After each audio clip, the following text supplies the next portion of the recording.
Welcome to the Raptors Nest. I'm your host, CrimsonRaptors, and I am joined here by fellow YouTuber, fellow stop-motion animator, Ultra Marcus. Ultra Marcus, can you introduce yourself better than what I just said there? I could try, but I think you pretty much hit the nail on the head. Hello, I'm Ultra Marcus, and I'm here to keep you company whilst Crimson animates. I think that's the deal I signed up to.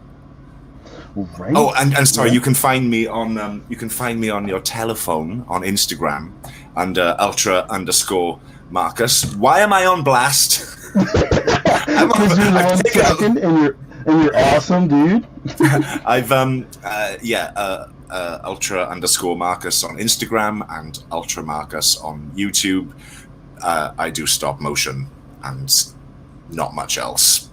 Welcome to the stream. Welcome to Crimson's stream. Get me off blast, it's your stream.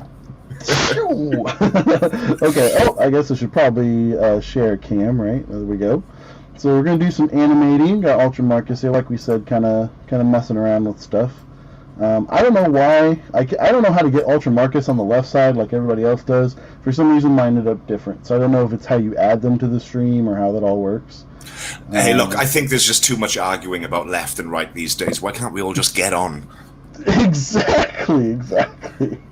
Oh, brother. Shall we welcome some of your adoring fans? Masterfar, hiya, welcome. Optimus Prime is here. I should have put a tie on.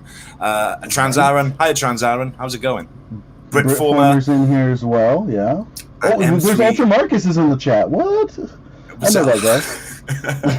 And M3 can't stay because he's at a barbecue. Man, do you know what? If I had a barbecue just to go to, I probably wouldn't be here either.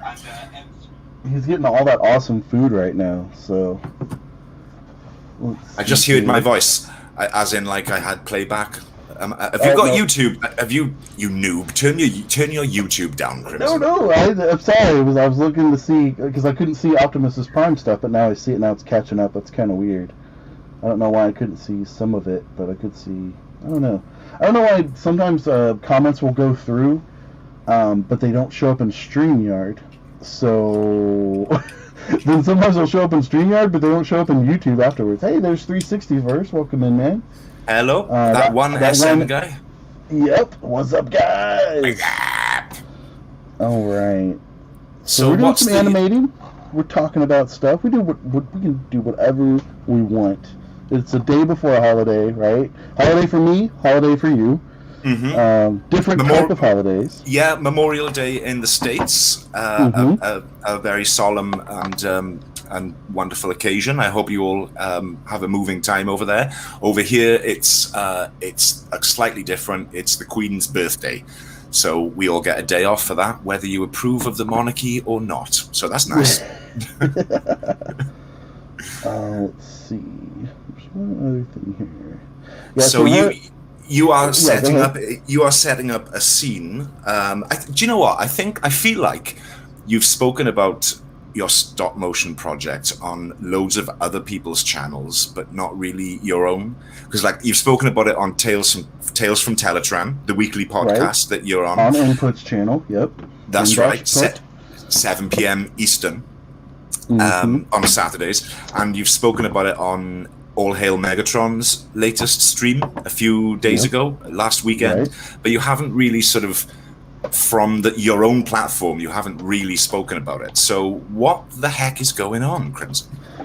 So I had a contest entry that I put in for swagwave_SM, which is stop motion. That's what that stands for, swagwave_SM. And it was behind cover. It was actually an animated little short. I had a very kind of lengthy kind of scene kind of set out for it, and it just kind of blossomed into kind of like, you know what, this is really cool. I kind of would like to work with these figures more, create my own series as well. And I've kind of had a rough idea for a series, but never anything concrete. Obviously, I have Mobile Suit Gundam that's been on my channel. I've had dinosaur animations that have been on my channel. So this was kind of dipping into that Transformers, and now it's my highest viewed video of everything in the past 5 years of putting out content. Very little content, but being on YouTube for an extremely long time. longer than even the oldest of Transformer reviewers. So definitely, Transformer seems to be where the popularity is at. I've also dived pretty deep into just the stop motion community itself, and a really great group of people, just kind of an all ages kind of thing. But what I wanted to do with Siege was something maybe more than what we had seen on Netflix. And hey, Input's in here, and DFS is in here, Jay Holla as well. But something a little more than what Siege did, and kind of what we thought the Siege cartoon was going to be, was before the actual cartoon. Well, we know they can't really do that because those are different writers, different contracts, different situations. They can try, like Dreamwave Comics tried to tie into the cartoon with some of those elements, but you can't follow 100% into that continuity. So this is kind of like, this would be before the cartoon. However, I've never really liked Season 3 of Generation 1.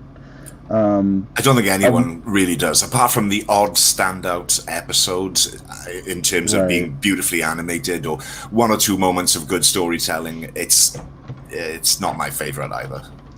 Yeah, I mean, I will say that it does have good storytelling in it, but the problem is that the animation is pretty terrible, except for a few key episodes. It also brings back Optimus Prime twice, and the first time he's as a zombie, and it's a horrible, horrible situation. It's horrific. The Return of Optimus Prime, I love part 1 and 2. It's kind of like, Prime had to be brought back to fix all of Optimus Prime's issues, right? So it redeemed itself in that respect. But I'm also a big fan of Ultra Magnus, and I love having Ultra Magnus as a leader. But I don't know how I want to do kind of like a retelling of the '86 movie in stop motion form. I think that may be where I end up at, because I do have my own script for the movie, and now that toys have become more modern, more articulated. I mean, this script, I've probably been working on it since 2001, 2003 maybe. Really? Long time ago. I could go look and see the last time it was accessed and actually modified.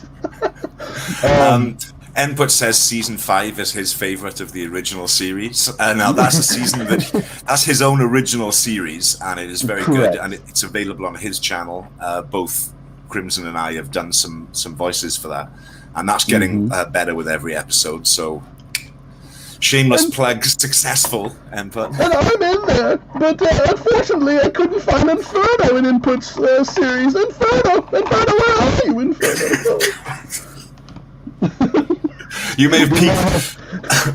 Didn't know I had one right nearby, did I? You may have peaked the vocals there. Orbital Bacon's in the house, the freaking Prime himself. Orbital Bacon, welcome. I can't do it. Not without modulation. Again, Orbital Bacon.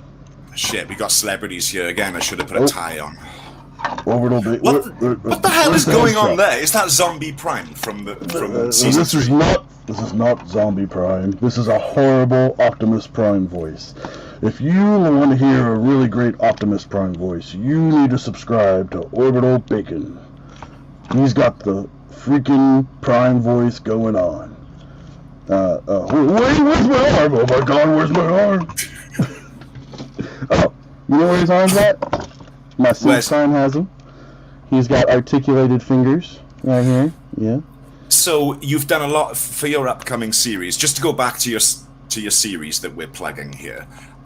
This is set in the G1 continuity, but it's pre-season 1. Is that right?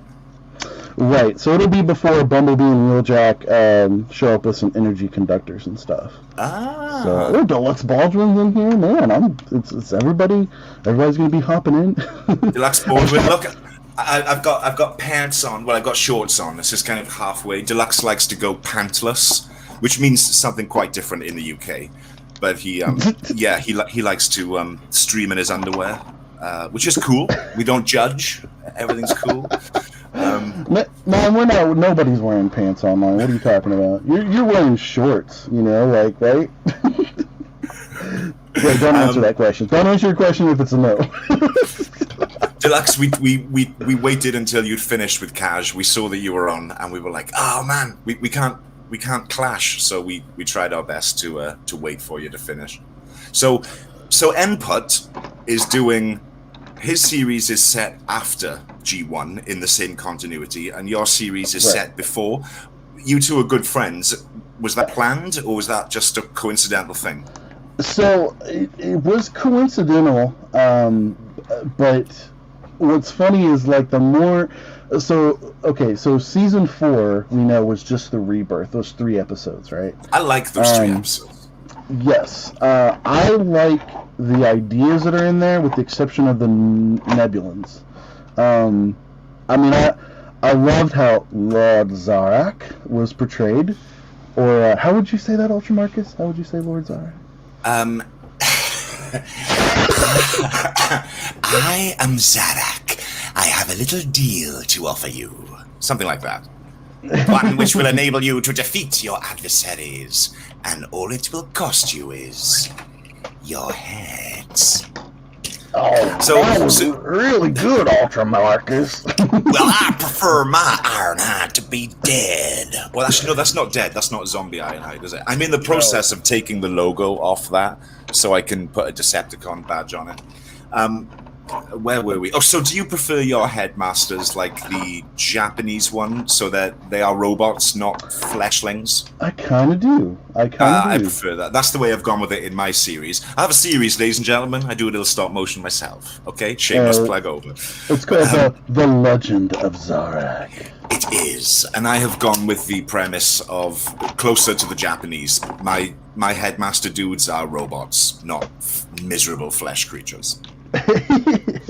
Yeah, I kind of like I don't like the whole Planet Master thing. I like them being Cybertronians because in the series they end up blowing up Cybertron because they don't care about. I mean, not the Autobots, of course, but they don't care about Cybertron. It's you mean not the Japanese? Home. Yes, the Japanese didn't care about it. Right. Well, they took some pretty big decisions with the Headmaster series. We'll blow up Cybertron and Rodimus Prime. Let's say Mega Zarak didn't care about Cybertron. How about that? I need a chair for Prime. I need like one of those 3D printed chairs. Somebody get on that. Oh, Lifeline is open. Lifeline is gone. One shall sit and one shall stand. Oh no, one shall stand and one shall sit. Sorry. One shall slightly fall and hurt his bum. No, so I also have a custom, you know, you're talking about it earlier, is I have been kind of customizing some of my figures. So here's Prime with his girlfriend, you know, Elita 1. And she's made not from the Thrilling 30 RC, not from Wi-Fi or anything else, but she has the legs and arms of Earthrise RC, so I've actually made that Earthrise RC useful. Because don't buy Earthrise RC unless you're going to customize an Elita 1, because that Earthrise RC is trash. But these have the 3D printed leg fillers and the 3D printed... actually, I think these are mold injected, but this is a 3D printed backpack. So she's non-transformable, but honestly... You know, here, like Elita 1 car, or Elita's 1 car I have is like over here. I mean, she could just lay in it, you know. Or you could just animate with the car and no one would know there wasn't a messed up robot under there. So, we've seen Prime's fists. You've got Siege, you've got Earthrise fists on Siege Prime. You've got a heavily modified Elita 1 there. I can see Ratchet in the background is not out of the box Ratchet. For example, he's got red fists. Are any of the figures you're using vanilla? Are they out of the box, or have you done a lot of custom work? So honestly, of the Siege figures, there's very few. Like Prime, I mean, yes, he has changed fists. Nothing else has been painted differently. You know, the head or nothing like that. Sometimes I'll swap out the head. I'll kind of go back and forth on which one I want to use. But for the most part, Prime is probably the most vanilla. Like Siege Ratchet has the red cuffs are taken off. and then has red fist. I'm going back and forth whether I want red hips and legs or not. I don't know. I want the red pants, but if you put too much red on Ratchet, he'll look like he's wearing red hot pants. So I've seen it now. People have done it, and it looks great. But when I see the hot pants, I'm like, it's too much. It's too much. So I don't know if I just do just the inner thighs, right, and then just leave his pants, the colors they are. So I don't know. It's determinable. He's a medic. He shouldn't be too sexy. Right. Lifeline is vanilla. There's nothing really to change on her. Chromia is vanilla, except for her eyes. I don't know if we can see that really well. Probably won't, because I took off the focus. I have it set to focus the way I want it to. What are we looking at with her eyes? I haven't got the original figure.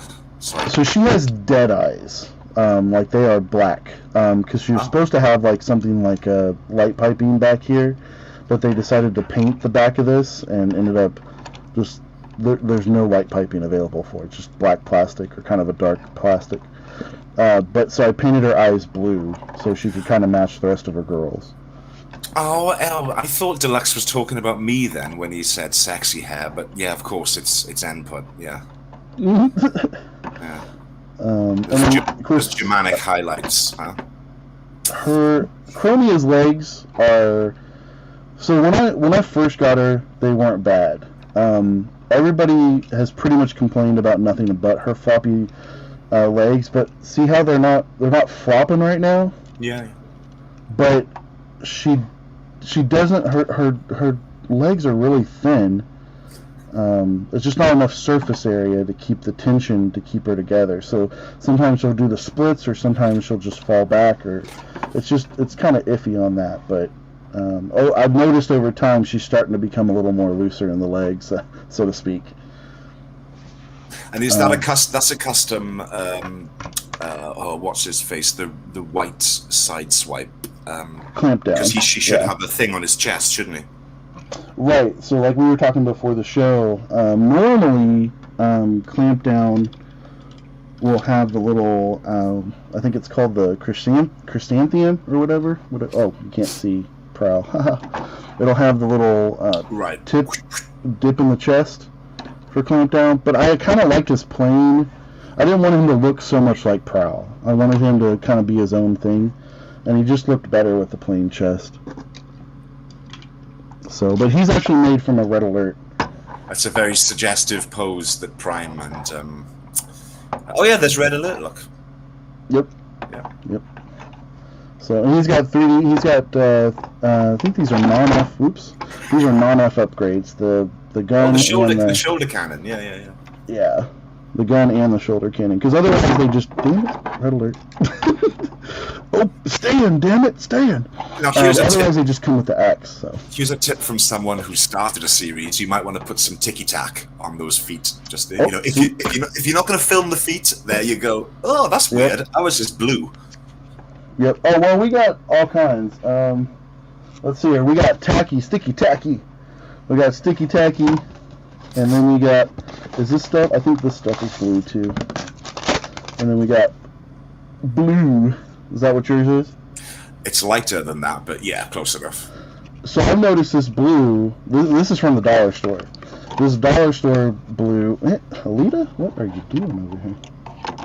So this blue over here can leave some color, some dye. Right. On figures that have like white or silver feet. So I try to use this sparingly, unless it's on Chromia. Or Soundwave, Chromia and Soundwave, but Soundwave has gray feet. So the yellow seems to be the best, and this is the oldest sticky tack I have. And the white stuff, I don't know, the beigeish white is okay. It doesn't seem to be as tacky as it should. So. Next time we exchange parcels, would it be at any great expense to send me some non-blue, some US ticky tack? I kind of like to work with that stuff. See what that's like. Sure, absolutely. I'll totally send you some. I'll send you some good old fashioned British blue tack. I have some stuff because Input's doing a custom for me, and that's going to be in the series. And unless he does a terrible job, no, I'm just kidding. That's not possible. That's not possible. No, Check no. out if you don't know, everyone, check out Enput's Instagram or his YouTube channel, actually, to see his beautifully painted customs. If you think Hotlink out of the box is painted well, right, you ain't seen nothing. Right. Yeah. Because his Sunstorm that he did, a Siege Sunstorm, is incredible. It's beautiful, beautiful. I've got one coming as well. I think what was the one called Bloodlines, the recent one he did for himself, and the latest one that's for Danny Dolphin, also on Tales from Teletran, along with Roland Redneck Reviews, Triple R, and Inputs on there, of course, and I'm on there occasionally. You and I are both going to be on there this upcoming Saturday. Saturday the 5th, yeah. Right, and so he made one for Danny, and hers is Gazelle, is the new one we just saw, with like a very kind of sunlight pink to her. Not as hot pink as like Alita one, more of a sunlight pink kind of look to it. It looks awesome. So I love his fading that he does on the wings. Unfortunately, the custom that I want doesn't require that type of fading, but I could definitely see down the line, like after Input gets all his commissions done. I admit, I may commission another one myself this time. Although the one he's done for me at the moment is for my birthday, so it's a gift, and it is beautiful. I can see further down the line, I can see myself paying for one, no problem. Yeah, they kind of his offers have kind of come flooding in, so that's awesome. They have they? Oh, well done, Input. You'll be swimming in it now, money-wise. You'll be able to retire off Seekers. I'm going to show. Go on. I was going to say, this is another custom I made recently. This is Siege Trailbreaker. I had made a post on Instagram. I'd made a post on Twitter years back, and was trying to get Hasbro's attention to make this. I did not know they were coming out with a Crosshairs, so I'm pretty sure they would have made a Trailbreaker because the trademark was coming up for it, but they ended up going with the Crosshairs because they wanted to keep that trademark as well. And then, of course, we got our Earthrise Trailbreaker. So you got your Earthrise Trailbreaker little shield projector, his head, and then this cannon that nobody knows what it does because it's not listed anywhere in a tech spec. He never uses it in any shape or form in the cartoon. And then he's got a non-F... shout out to nonf.com. He's got a non-F hoist upgrade, which I'm not even sure you can get this anymore. But this little cannon right here for his left arm. And then this is actually made from you can see Siege Ratchet has blue on his chest, so this is a Siege Ratchet chest only, just this part right here. The arms eventually will come from an Ironhide, but for right now they're painted, because I could not get those pins out of my spare Ironhide, because I had gotten a spare one with the intention of making a Trailbreaker. The legs and the hips these will come from Siege Crosshairs, but in the meantime I just went ahead and just painted them, and then they got like filler parts, they got upgrades and stuff, so it's not hollow underneath here. Like I don't think I've done any work. I haven't done any work to Ironhide, so we'll just kind of look at that real quick. I got little painter's tape is what they're held up. So like you see how hollow Ironhide is, stock, and then all the upgrade parts and stuff for Siege Trailbreaker. So did you put all this effort into your Trailbreaker, which is amazing looking, and then they dropped the Trailbreaker toy in Earthrise, right? So I didn't. So I had an idea for this. I did a digibash of it. Hey, all hail Megatron 1K, and Eddie. He said, Kyle says, or Hall Megatron 1K says, it's Marcus who is often Ultra. Indeed. He's so sweet. Thanks. It says on here, Britt Former says customs look awesome, Crimson Raptors. They really do. We appreciate it. So in here, so yes, I made this after Earthrise Trailbreaker because I needed those parts, right?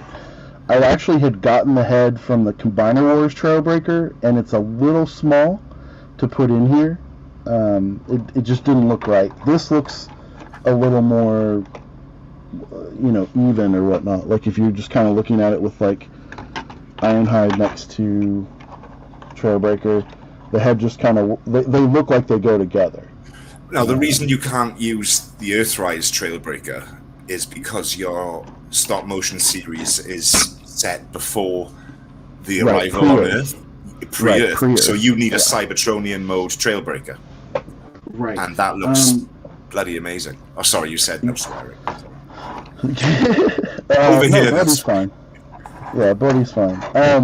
But no, like Inferno, he has this chest right here. Really, the only thing I could do to Inferno is just go ahead and just put like a plate that would be Cybertronian enough that would be on his chest. If it kind of figure out like some way to connect it to this little blast point, have it hook up somewhere, I don't know, something, like that would be a 3D thing down the line.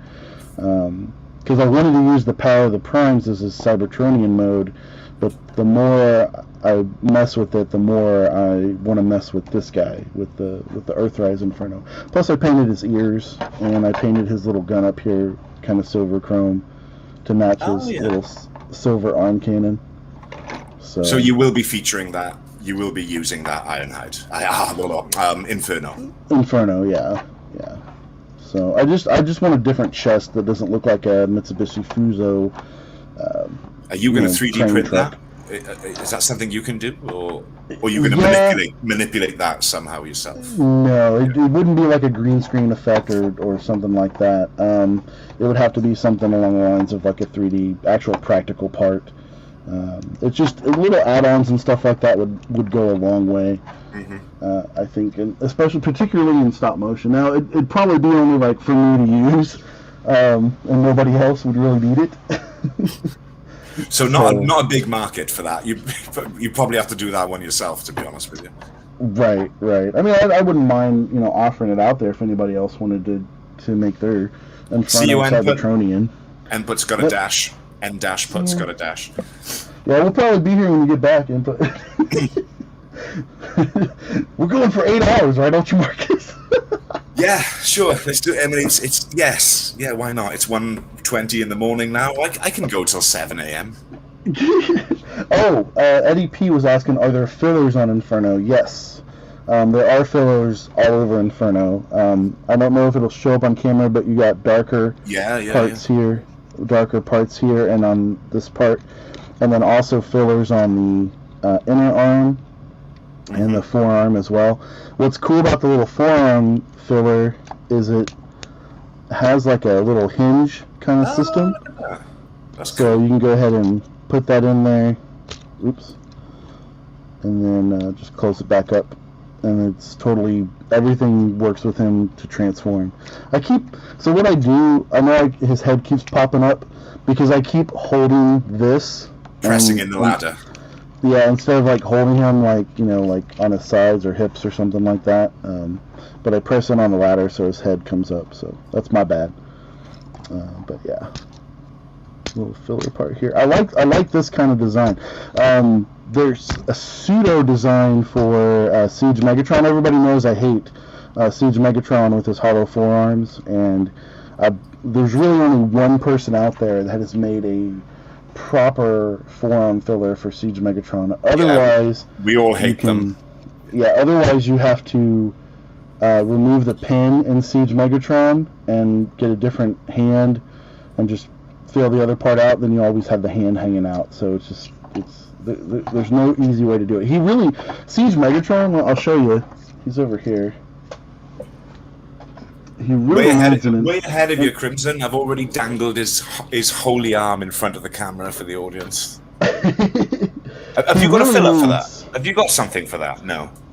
So right now, so I have these super articulated hands and fingers and stuff. What the? Where'd you get them from? Is that non-F as well? So these are not non-F. These are KFC, not Kentucky Fried Chicken, but these are KFC's Masterpiece Sideswipe. I think MP14G or something like that.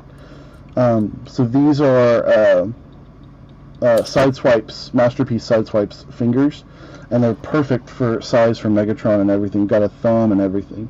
Yeah. So they're on little ball joints, so they do kind of splay everywhere.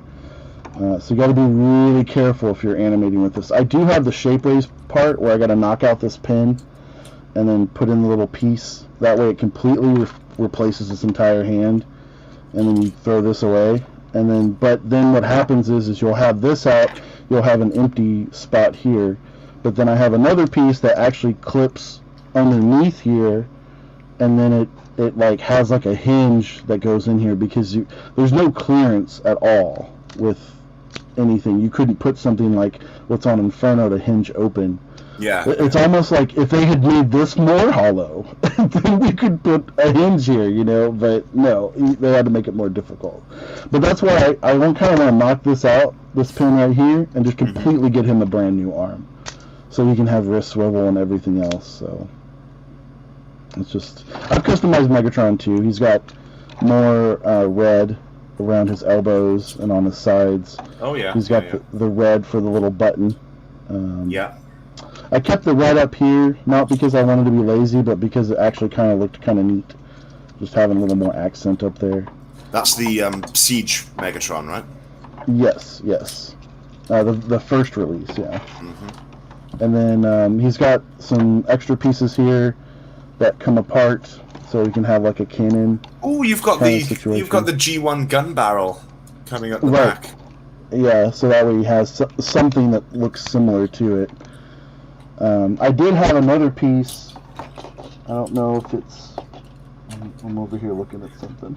Nindrago, welcome in. Nindrago, my friend. Yeah, welcome in, Nindrago. So you say Drago, but then I say Drago, and then he never corrects either one of us. Yeah, he's too polite to tell us which one it should actually be. Let me show you. Okay, here was the one that was from Deep Space Arsenal, which I got. Let's see. Let's take that off here. Here, Siege Trailbreaker's got to go in the back somewhere. Siege Chromia can go fall down somewhere. I feel like this became show and tell and not animate, but whatever. Well, there's 8 hours, as you have already established. You know, exactly. So I got these two pieces from Deep Space Arsenal. That's why this cannon is massive. I mean, it's huge. But oh my god, yeah, the back of your fusion cannon is much bigger than the standard one, which I'm holding up. Yeah. Is that an add-on? Does it just clip on to the back? It's about as tall as Siege Chromia is. So it's like MP5 cannon. That thing is bigger. Yeah, than this one does still have, like, it can clip on the back and all that. It's a very tight fit. I never did sand it down just because it was just going to end up being on his arm anyway. But yeah, it can still do all that. It doesn't connect with the sword or anything that he comes with. But it also doesn't have any blast effects either. Compatibility. Right. Like the back of it has like a real bad seam line back here. But yeah, I really like this bigger cannon. Definitely more Megatron. Now, spoilers. Let me tell you a little bit kind of how that first. Well, first let me talk about what Eddie is saying. So he ended up taking the space mud off of his Siege Megatron with a little rubbing alcohol. So yes, that is a talk me through this, because I have rubbing alcohol right here. Do you mean the stuff on the crotch? Is that going to come off with a bit of rubbing alcohol? Am I not going to remove the black at the same time? So what percentage of rubbing alcohol is that? 70. Okay. So 70. Can you still hear me okay? You are sounding very distant. I'm coming back. Hold on. Okay. Okay. So what most people have in their home is 70. What I specifically got years ago is 91% isopropyl alcohol. So this will work, but you will still have to put in some elbow grease to it. But input told me the real stuff you want to use. The real stuff you want to use is 99.9% pure isopropyl alcohol. Oh, is that what they drink? Is that what they drink in the Lone Star State? Or when I don't know. Do not. Sorry, children, do not drink this stuff. Okay. Yeah, definitely don't drink this. But this is an electronics cleaner, is what this is. Okay. This is made by. Let me do this without spilling everything everywhere, right? This is made by MG Chemicals, so Mike Gulf Chemicals. But yeah, 90. This is the only size I could get it in. Was this giant 945 milliliter bottle? Ginormous. So it's taller than Ultra Magnus. So let me see if I can. Yeah, it's taller than Ultra Magnus. So it's definitely a leader class bottle, maybe commander class, not quite a Jetfire. This stuff works perfect. All Hail has a dare for you right here.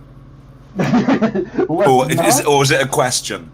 Oh no, and Kyle, don't do it. In control in there. Kyle, you've got so much more to give the stop motion community, mate. Please don't do it. Yeah, so DFS says ethyl alcohol is the one that you can drink, not isopropyl. Yeah, that stuff will burn your insides. It's crazy. But anyway, what I was going to say was spoilers. Oh my god, I can't believe I remembered something. If anybody of you guys know me, I have a terrible memory. Unless it comes to something Transformers, somehow I remember just about everything. Or dinosaurs. Oh yeah, dinosaurs. Oh, well, that's a given. I am a dinosaur, right? 65 million plus years old, right? Yeah, you've been writing this series for 65 million years. That's right, and the technology has finally caught up, so now I'm able to produce it. Okay, so the spoilers. Okay, and then here's the old one, and then here's the new one, which is taller. Mm-hmm. And we take this off, and it can be a mug for Megatron, for him to drink some Energon. Oh, I love it. Little Energon mug. Yep. Something like that. So this is Megatron's actual fusion cannon, the one that you see in Generation 1. He will get this eventually. He won't have this starting out, because the very first episode, and I'm hoping to have that done, uploaded, and released by December of this year, of 2021. That's the goal, is the first episode 100% done, all 19 to 21 minutes of it done, right? We're trying to do like a normal cartoon episode. Megatron says he likes that mug. I like that mug. So we'll give Megatron his little Energon pizza. Oh, you're kidding. There we go. Right there. Yep. I can't wait to see all the props you've got, all the little extra little things you've got to show off in your series. It's gonna be or make Prime jealous, He's just like, oh yeah, well I got an Elite one. You may have the pizza. But, according to Orbital Bacon, it's pizza rolls though that Prime likes. But Energon pizza, I think he could make an exception to, right? Anyway, but yeah, so the very first episode will be basically War Dawn, which, if you're familiar with that episode, right, Ultra Marcus, with Orion Pax? It's the one where Prime gets made by a young Alpha Trion into Optimus Prime, because the new Megatron, the new Decepticon faction, blow up the space docks that he works at. Isn't that something like that? Right. Yeah, I guess it's like a hydroelectric plant or something they have there. Jagu says he thinks it was pizza bagels. It could be pizza bagels. But just as long as it has pizza in it, I think Prime will eat it, right?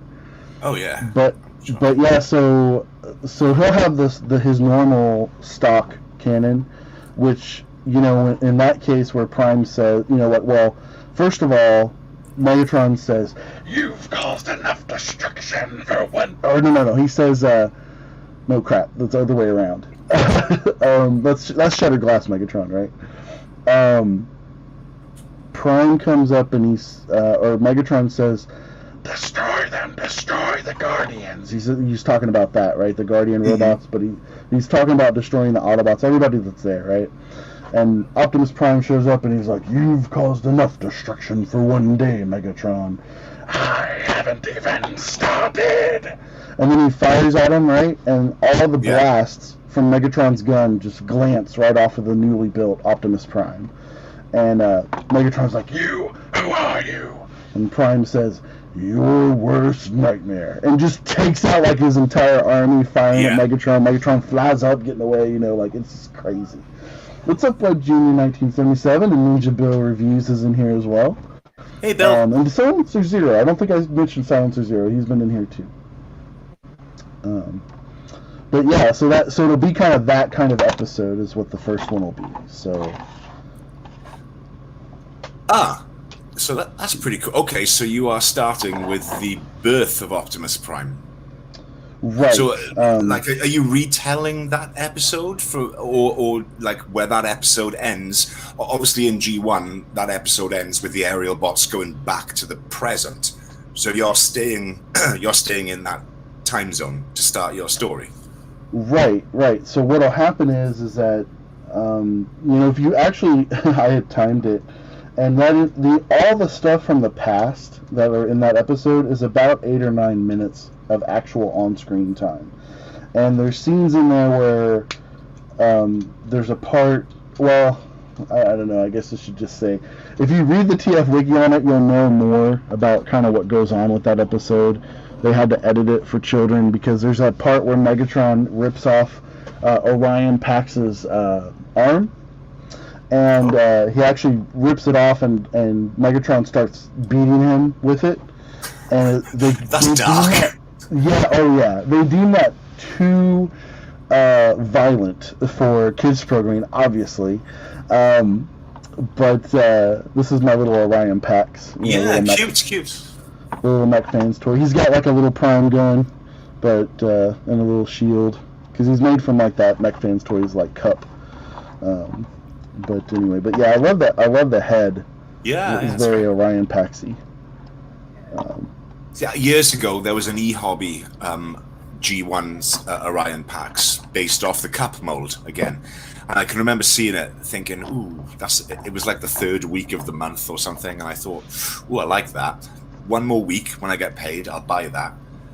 I should have got it when I saw it because I never saw it again, and that was about 15 years ago now. I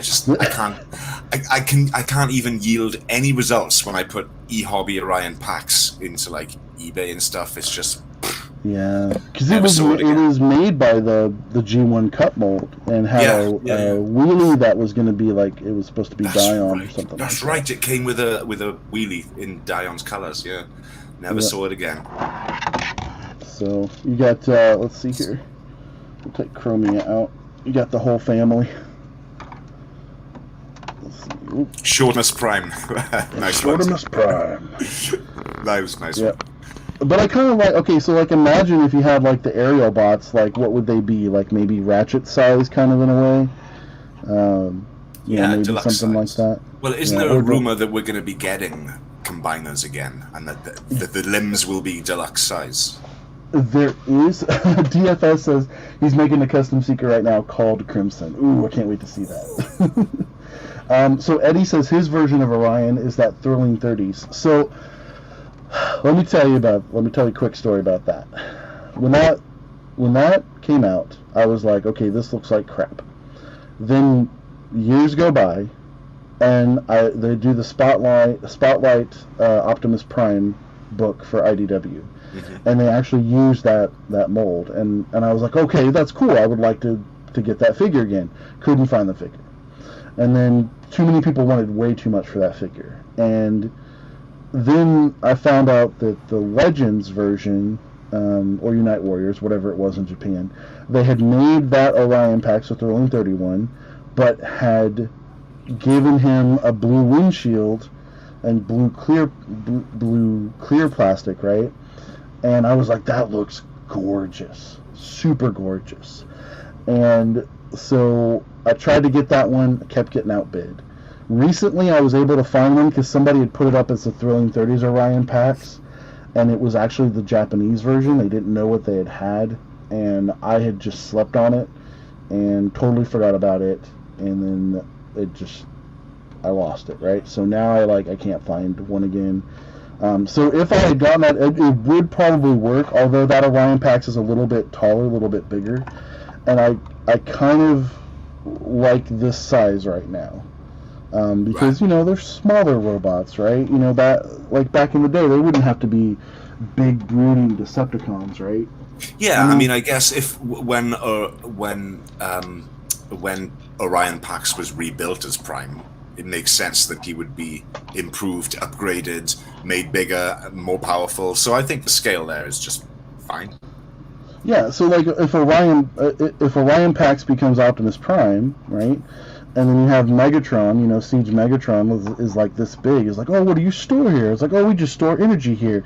And Megatron's like, that's exactly what I wanted to hear. Decepticons attack! And it's just like this big, huge brooding guy that Orion couldn't stand up for. It's not a David and Goliath situation. Orion has no weapons. Megatron is built for war. And the three robots that are newly built, the ones that could fly, are Soundwave, Shockwave, and Megatron. So you have all three of them that would be around that same kind of scale. So they would be larger bots, and then Prime would be built to defeat them by Alpha Trion, right? But then you'd have other Autobots, like let's say Ironhide and Cup, that they're older. They're maybe built for a past war or something like that. Whatever the story I want to do about that. And so they would be bigger robots, but nobody's ever as big as Megatron. Even in the G1 cartoon, nobody's really as tall as he is, except for his fellow Decepticons, like the Seekers and Shockwave and Soundwave, I just saw your Soundwave had red eyes. Mine's got yellow. Oh, yeah. Did you custom that, or is like the Siege and the Earthrise got different heads? I did, yeah. So this is not the Earthrise head. I didn't know the Earthrise was coming out. I had the original G1 Soundwave as a kid. It was my brother's. Yeah. And it did have yellow eyes. I never really liked that, but I didn't want to paint it because it was my brother's, right? Right. So when I had this one, I went ahead and painted it red with clear red, so that way you don't lose. Where's my little flash? Have you got the light pipe? Yeah, you can see the glow through there. Yeah. Hell yeah. Have I got a little light? There we go. There we go. Oh, almost had it. Oh. No, you got it. It's working fine. I don't think I can. I'm not very good at this. Rumble, Ravage, Redback, CJ, Operation Warfare. That was terrible. Well, you can't do it without the modulation, can you? Without the modulation, it should be Rumble, Frenzy, Ravage, Redback, something like that. Yep. I'll get you next time, Gadget. Next time. I mean, Prime. I love that this can happen, though, right? No, he didn't swap out the heads, Ninja Bill. I think he said he painted them. I think he painted the eyes. Yeah, this one has Tamiya clear red. So actually what ended up happening was kind of weird. The red ended up kind of bleeding to the side of his mouth plate, and so I had to clean up a lot of that stuff. It was really cool, though. Because it's like he's turned on. I pressed the button, right? Mm-hmm. It's working. Cassette button. Whoop. He's got batteries. He's got batteries in his back.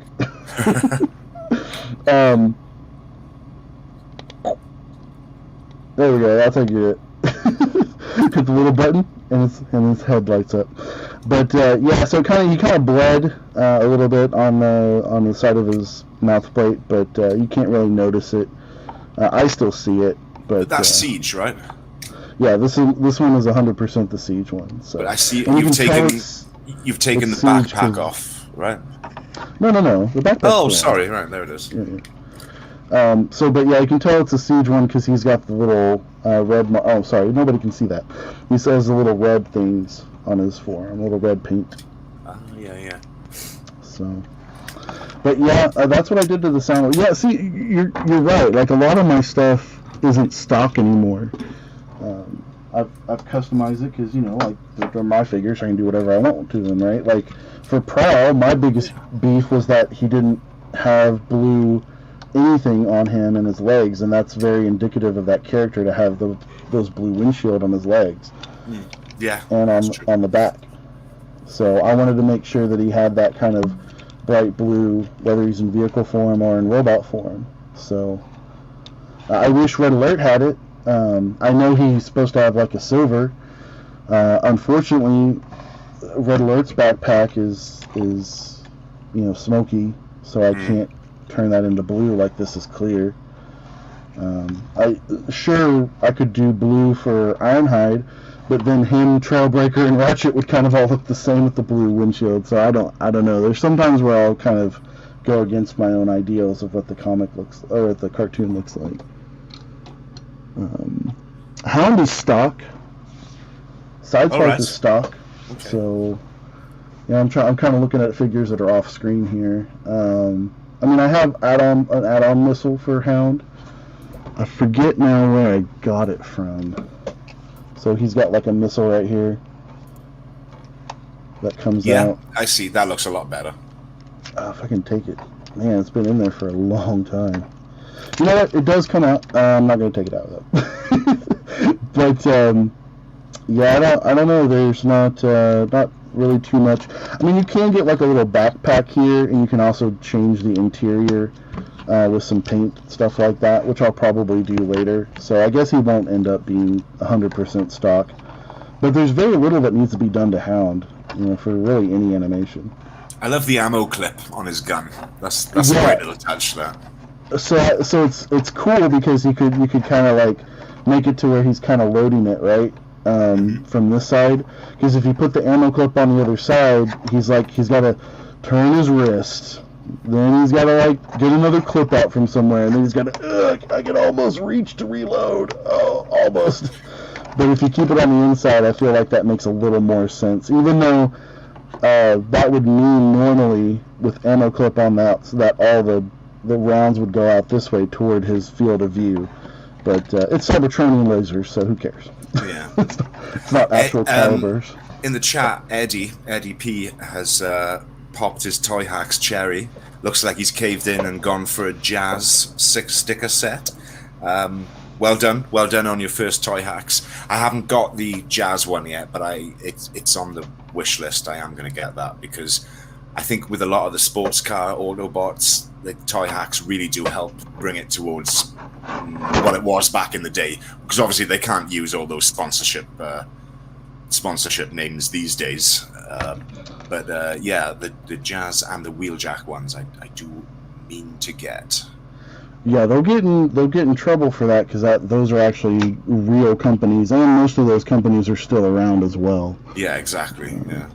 Let me see. Let me know if I get too loud because I'm really close to the mic right there, but I was trying not to. Oh, it's too late. We've been on for 53 minutes. Don't worry about it. Well, could you put yourself on blast for 5 minutes whilst I do some stuff here? Oh, yeah. Secrets. Gonna roll a smoke. How do I do this? Do that? Alright, there you go. It's not roll a smoke. You're just trying to vape. Yes, I'm gonna vape. That's right. I'm. That's what we call roll a smoke. This isn't M3's reviews. Shout out to M3. Hey, Devastation Mentality's in here and Chicken Fried Steak. Chicken Fried Steak, yay! Just like as Godbot says, he is our tastiest viewer. Yes, food has arrived. Devastation says, eat the mic. So you were going to animate tonight, but we're in show and tell mode now, is it? Yeah, that didn't happen. So that's okay. That's no problem. Luckily, I've got some bots here as well, but none of them are modified. So, I strongly recommend for anybody who It has both the Earthrise and the Siege one. I love the Siege Prime. I've mentioned this on Tales from Teletran last year, but I have never had so much fun with a figure. When I got this, I was flipping him back and forth for almost 2 months, just while watching YouTube, being on the podcast. We'll try not to make a lot of noise while I was transforming him, because I can get clicky-clacky, Oh, is that what you're playing with, doing Tales from Teletran? Right, sometimes, yeah. But so I had not had that much fun flipping back and forth a Transformer since Generation 2 Optimus Prime. That's how long it's been. I mean, there's been Transformers in between, but never as much fun as this Siege Optimus Prime was. The Earthrise is a little harder to transform. I don't like the Studio Ox. Shout out to Input, they did a great review, mentioning that these little bumpers on the back are due to Studio Ox. That's why the upcoming Rodimus Prime is also a Studio Ox design. They're the ones that animated or are responsible for Call of the Primitives episode, which the reason why that episode was done so well in Season 3, that Call of the Primitives was a OVA, an original video animation, was meant to sell Super Lifeform or Super Robot Lifeform Transformers, and so that's their design, is with the little bumpers in the back. Okay. That's the one I have. I've got the I've actually got the Kingdom one, which is just a repackage of Earthrise, right? Yeah, the Earthrise and Kingdom one, there's no difference in them, no difference in color, no difference in paint, nothing. Everything's the same. It's just a better box. That's why we call it a repack, because, ideally a repack would be they took them out of Earthrise boxes and stuck them in Kingdom boxes because they made too many Earthrise, but we know that didn't really happen, But we call it a repack because it's exactly the same as before. That way it's not a variation or nothing like that.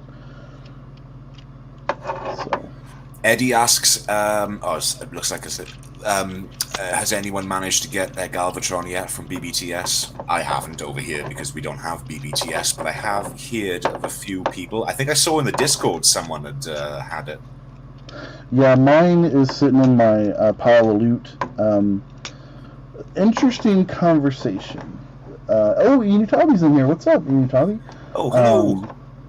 Yeah, KR Brickbot says a reissue, not a repack. Right. So we would call the Kingdom Prime and the Kingdom RC and the upcoming Kingdom Wheeljack, we'd call them a reissue. But when we say reissues, we're also kind of alluding to it's like a reissue of an older figure, not like last year's figure. You know what I mean? That's what I think of when I think of the word reissue. I think of something that's been out of print for a long time coming back. Yeah. Well, not necessarily a long time. I mean, how would you class the Rainmakers coming back?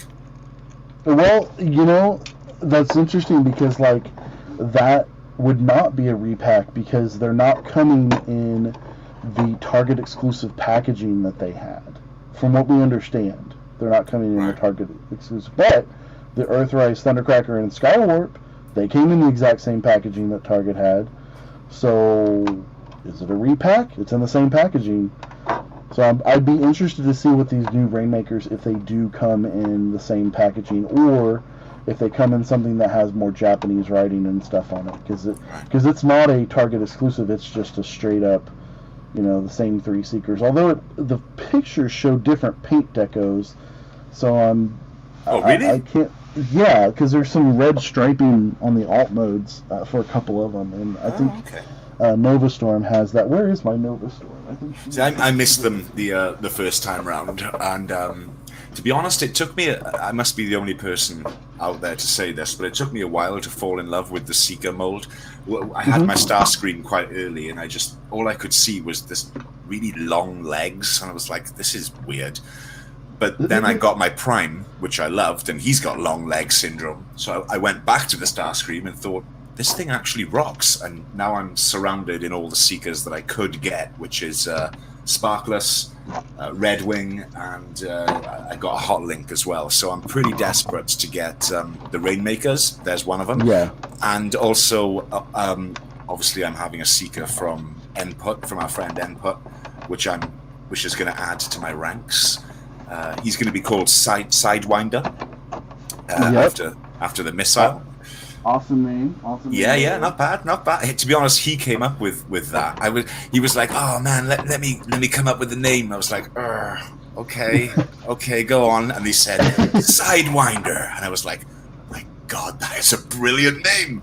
So yeah, he's Sidewinder, and he's also doing for me some little battle masters, and they're gonna be named after missiles as well. So we've gone for Hellfire and Scud. So, I like the Hellfire name. I like Scud because that's a missile that was used in Russia, but was used in the Desert Storm, and the first Desert Storm with Iraq. I believe they were sold by the Soviets to the Iraqis, to Saddam. So yeah, they were a Soviet missile. Yeah, land to air, weren't they? I think land to air missile. We might be straying away from Transformers a bit here, but. Well, I think the Scud was really meant. I mean, you could use it as a land to land kind of like they were shooting them at it. We're getting too political, but yeah, they were shooting them at a neighbor who we won't mention. Well, I mean, they were shooting them at other countries. It wasn't just one particular neighbor. Let me see. What are they at BBTS? There we go. Inutavi, I should voice documentaries. Stop, darling, please. Oh, absolutely, yeah. You can definitely just what? You have the Marvel UK comics. Just read those, dude. Oh, do you know I was thinking about taking some UK exclusive stories and doing that, but like having people play the voices. Do you know what I mean? Yeah. And also, there's like other Transformer. I'd be in for that. Yeah, there's other Transformer books over here that like you guys didn't get. I don't think you guys got. And I have been thinking about all this stuff, but at the moment I'm knee deep in the next episode, which has been delayed a little bit. Not that we're here to talk about that, but I've had to delay my episode a bit. But it is happening. Oh, there you go. There's the Rainmakers. Yeah. So we have Acid Storm here in the green. We have Nova Storm. She is here, Banana Storm. She's known as Banana Storm. Female from the trading card game. I've only ever heard you call it. Is that a thing? Do people call it Banana Storm? I don't know. I started calling her Banana Storm. It seemed to have caught on. Remember the dead Optimus Prime? If you hear somebody's calling him Dedimus Prime, that's because they listened to Tales from Teletran or one of Inputs and I together live stream, because I coined that Dedimus Prime. So if you hear people saying that, they've gotten it from me.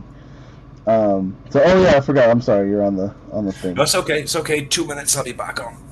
Yeah. How do I just do? Do I just do this?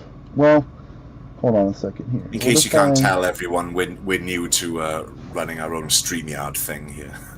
Yeah. Let me see. Were you planning on going live today, really? Because I messaged Crimson earlier in the day and said, "Oh, I've got a new camera. I've got an HD webcam. I'm gonna go live one day." And you were like, "Oh man, I'm going live tonight." Was that a plan, yes. Or did you just do this to humor me? Well, no, really. Like, I've been wanting to do this for a while. I've actually wanted you to be on, like, on a Saturday morning or something like that. Full disclosure to everybody out there, the teaser was supposed to drop last Saturday. Obviously, that didn't happen. Nobody contacted me about it, but you, Archer Marcus. So, I'm either your number one fan or the only fan. I don't know which one. Either one is fine. I'm sure it's not. It's just fine. So Eddie says, with that new shattered glass Starscream, how many would that make of that mold? I think the number would be 11, if I remember correctly, because there's three normal Seekers, 3 Rainmakers, 3 Coneheads. Are you counting the Cone? Oh no, they're Earthrise. Forget me. They're Earthrise. Yeah, so they're not. But you have Redwing and She in my series. Redwing is a she. For that kind of time of the month joke. So Redwing is. Are we going there now? We've moved into after hours now. If we okay. A little bit. It's getting to 8 o'clock, right? No. But so she is. So that would make 7. Then you have the Hot Link. That's 8. Then you have the Sparkless. That's 10. I feel like I'm forgetting one. Did you just go from 8 to 10? What? I think you just jumped from 8 to 10. I'm sorry. 8. No, wait. I'm confused. I'm gonna write these down. Okay, so we've got 3. We got you can put me back on if you like. We got 3 times normal. So that's Starscream, Thundercracker, and Skywarp. The original gangster trio, the 3 OG trio, right? We got the Rainmakers. We got Hotlink. We got Redwing. We got Sparkless. There's 3 right there. So that's 9. Okay, so it's the 10th mold, Eddie. Shatterglass Starscream makes the 10th of that mold. Yeah. Are you going to use Shattered Glass Starscream as a seeker? A normal seeker? 100% no. Oh, okay. No. Why in not? In this series, 100% no. Have you been collecting Shattered Glass? Because I haven't, but I'm getting that Starscream. Unfortunately, yes. Somehow Input has implanted, and if he watches this later, it's all his fault. So somehow Input, because he did a Siege Shattered Glass Sideswipe custom video way back when, and I kind of knew about Shattered Glass, but I've not read the comics. I don't really know much about what FunPub came. I mean, it's all based on the mirror universe from Star Trek, right? It's like an alternate reality where the good guys are bad and the bad guys are good. Well, it's a tried and tested trope in science fiction, the whole mirror universe thing. Exactly. I'm sure Star Trek probably isn't the one to start it, but they certainly are the one that popularized it. Mm-hmm. So, but anyway, so he over the years he's kind of made me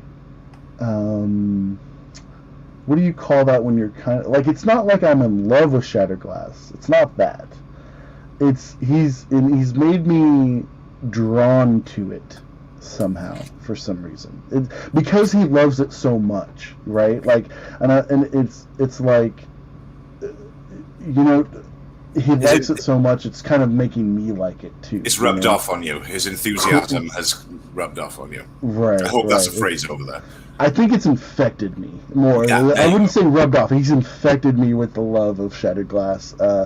It's tenuously in my wheelhouse. But I have been collecting them all, and I actually picked up one for KR Brickbot. Actually, no, 2 for KR Brickbot. Did I get the Blur for him as well? I think Blur and the Megatron for KR Brickbot. I forget. I think 2 of those, because I ordered 2 of each of them.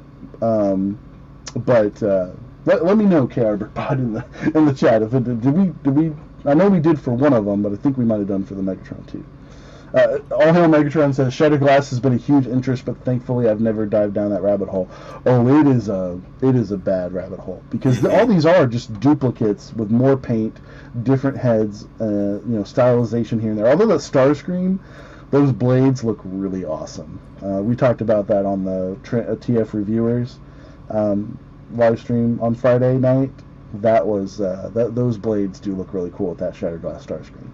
And as far as repaints go, they are absolutely beautiful. I mean, the ratchets. The swords are brand new. Nobody knows where they're from, so they're 100% brand new.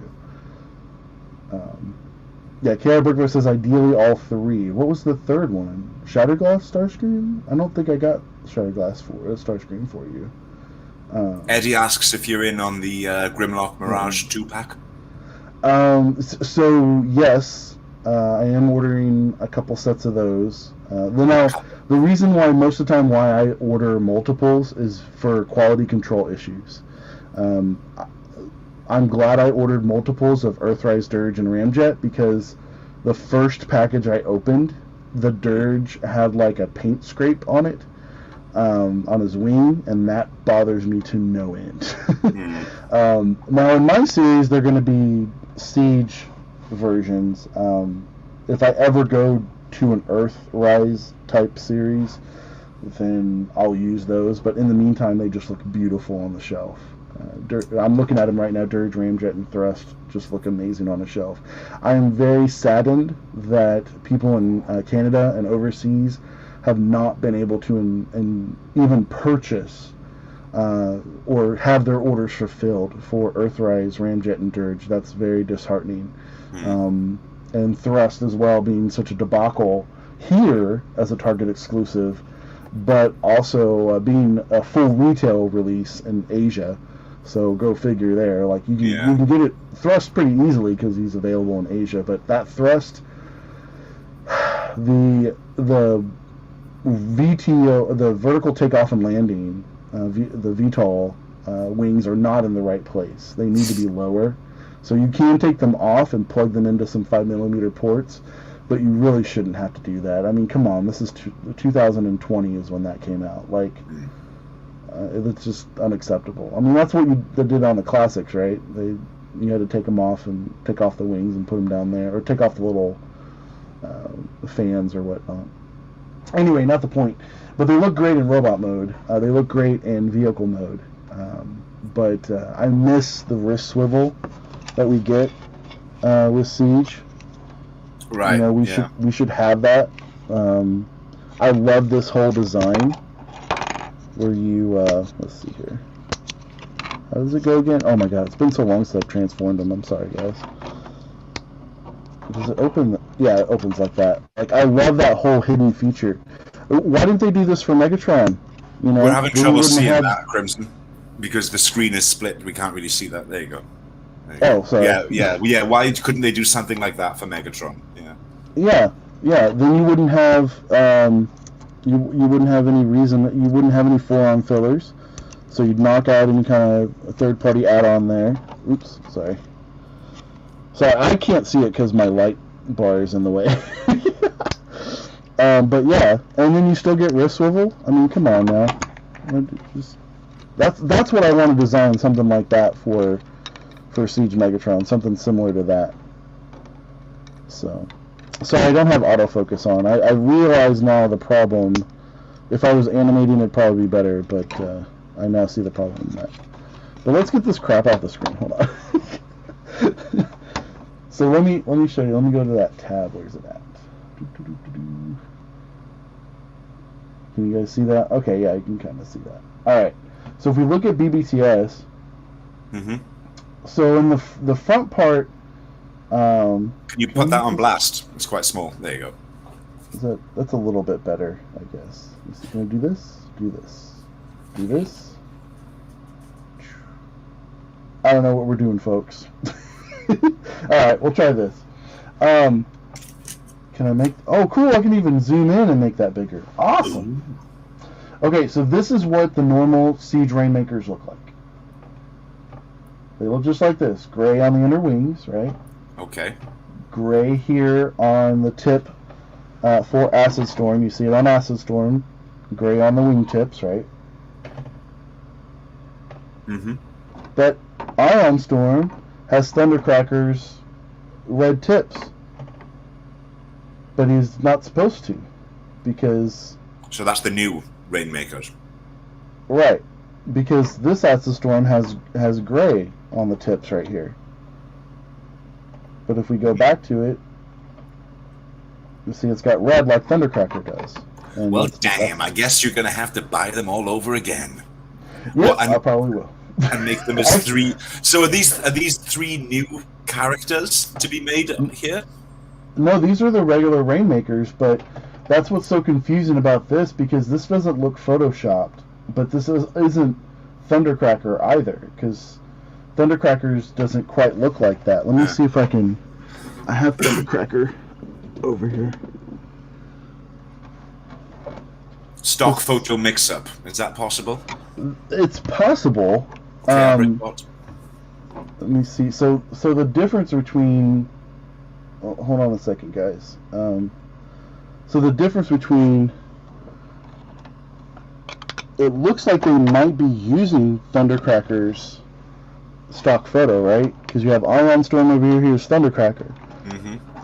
And that's what it looks like.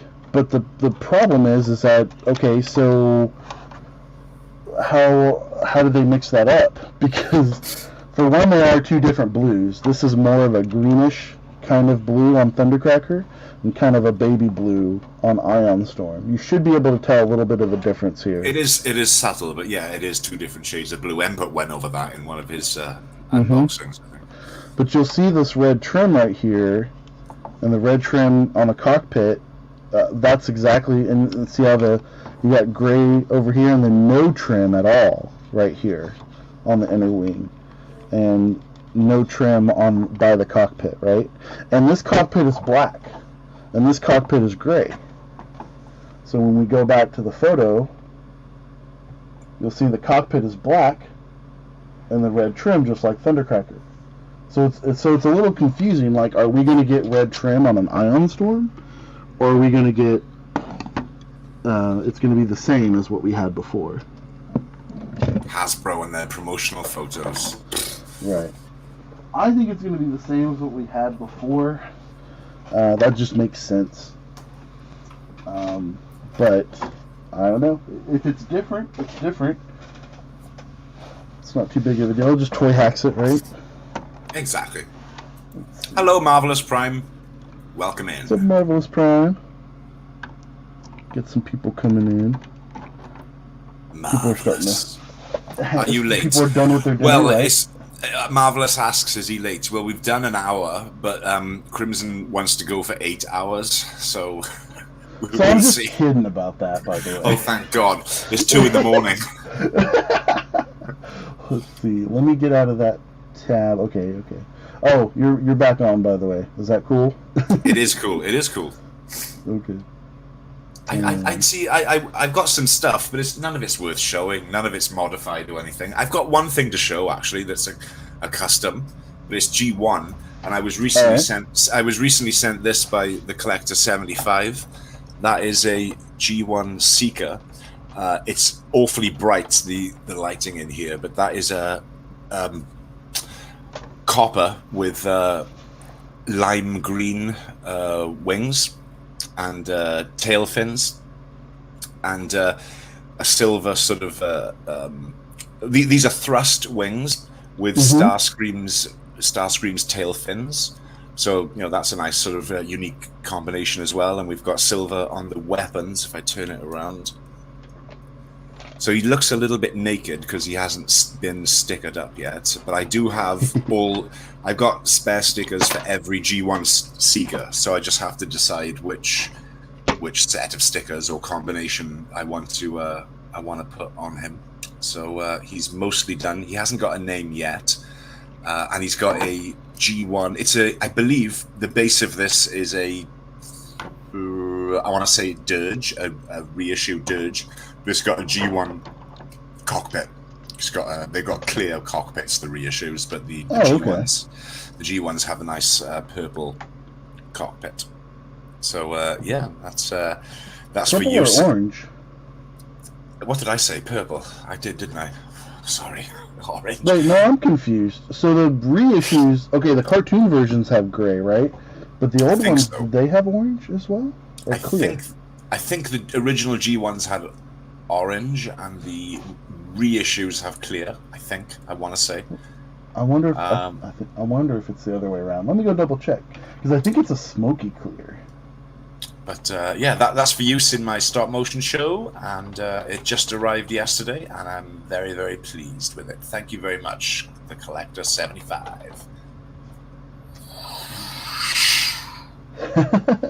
Sound effects and all. Generation 1. Okay, so the cone heads. Okay, so they did have a smoky clear cockpit. But in the show, they. Okay, this is where it's going to get confusing. In the show, fully with the jet. What am I trying to say here? The show had. The original Marvelous trio Prime. I see you. I had a notification. I see you. Thanks for the sub, dude. Is that good form? Can I say that? Yeah, go for it.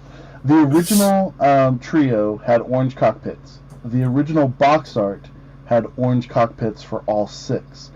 In the toys, they were all smoky clear.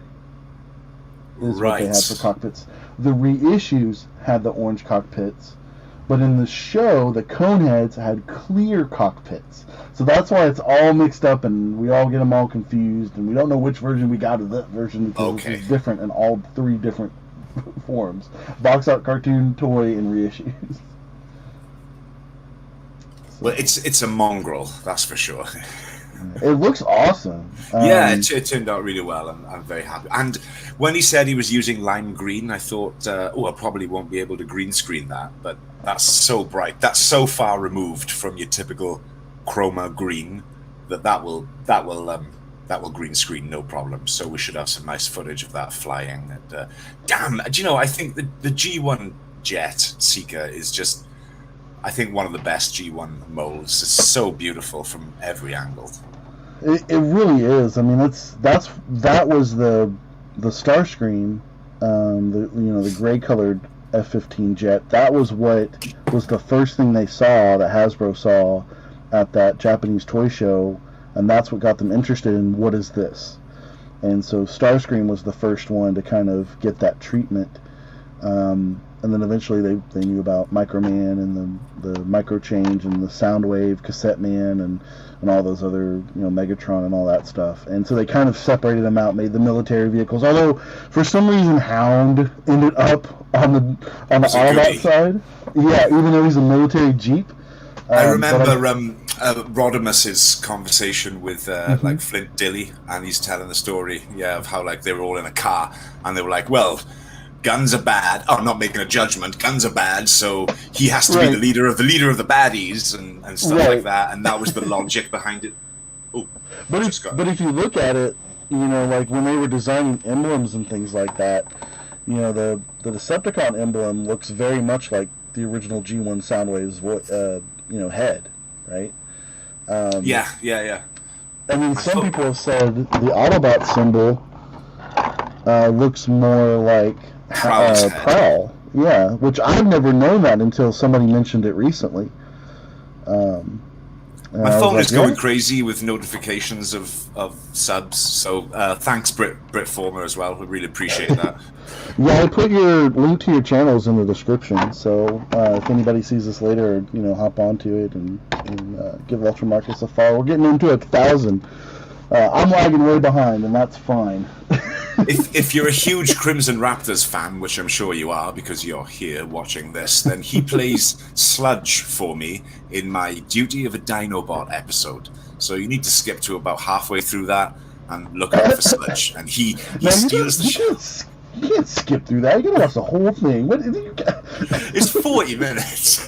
But I tell you, there's no better Sludge on the whole of YouTube than Crimson Raptors. Me as a Sludge follow strongest leader, always. My favorite Dinobot. Everyone's third favorite Dinobot. That's what I like to say. Your favorite could be Grimlock or it could be Swoop, because Swoop had a lot of character building as well. But apart from those two, it's got to be Sludge, right? Come on. That's the way I see it. Me Grimlock like to cause trouble. I tell you, Studio Series Sludge, if it happens, which I'm sure it will, he better be like massive. He's got to be the biggest one, right? He's got to be like Commander size or something, because like if he comes with a wheelie. Well, we've already done that. We've had wheelie, haven't we, with Grimlock? Yeah, they better not repack wheelie. They better leave Sludge just 100%. It would be okay if they don't give him a sword, because we'll get swords in a third party. But if they take away his gun and give him pop-out eyes that Devastator did when he hit him, as funny as that would be, you know how many people would be upset? They'd be like, okay, we try to ignore that moment in the movie, right? I never thought of that. That would be, that's what you're gonna get with Studio Series 86 Sludge. You're gonna be able to attach pop-out eyes. Oh no, it's bad, but it's good. I don't know. And the eyes are gonna be like Blast Effects compatible, right? So that's how they're gonna get the little dot. It'd be so terrible. Everybody would be upset. Everybody would be. Or at least some third-party company is gonna get on that. Surely that's gonna be the add-on for Sludge. They're gonna be like, okay, great. We gotta make the worst part. We gotta make the more difficult part for Hasbro. We gotta make the gun. Oh man. I'm just trying to think what could Swoop come with. Let me see. Swoop should come with Carly because they hung out in Desertion of the Dinobots Part 2. Yeah. It's not really movie orientated, but I get it. Right. Yeah. Well, I don't want Swoop to come with nothing. Well, when he attacks Devastator, or a big piece of like Autobot City lands on top of him, he could come with a chunk of Autobot City. If they did that, that should be our next Hasbro Pulse. Is a giant Metroplex chest is kind of where they're fighting, right? That's what Devastator is ripping open. Metroplex's chest with the little, and then the cannon up on top, right? That's what they should totally make. They'll never do it, but DFS says we could have if they're going to do Wheelie again, we could actually have him with a bit of articulation, or at least we could have him so he could stand. We'd have a standing Wheelie. It'd be like trolling all of us, right? That'd be hilarious. Oops, sorry. Nearly had a face reveal then, Crimson. Oh, it was just kind of like, it's because it's not. I don't know what's up with this little screw on this thing or whatever, but I'm just messing with the gooseneck. But yeah, so let's see. Marvelous had some questions. He said, "Crimson, where did you get the background for your animations?" So Good these question. are the mechanical chain bases. They all come in like little. You can still get them. You probably won't be able to get all 10 of them, but these just kind of snap together like this. Is that like the kind of stuff that the Rejecticons use? Sado, Kato? No, they use stuff that is much more expensive. All right, okay. So these used to be. So you used to be able to get one of these, and then you get a backing plate, which I don't think I have one. Maybe. Nope, I don't have one nearby. It's over on the other side. Let me see if this is a backing plate. There we go. Yeah, okay, that's a backing plate. So normally, they would come with one like this, right? With 2 of these. Right. Oh, it's upside down. Where'd you get that stuff? So these actually came from eBay, but you used to be able to get them from like Hobby Link Japan, any Gunpla store, stuff like that. And so like this would be like the back of like a space station kind of thing, or a colony or something like that. You can see my ring light is reflecting in it. Oh yeah. But they'll have little posts. These are not 5mm posts. These are not compatible with Transformers.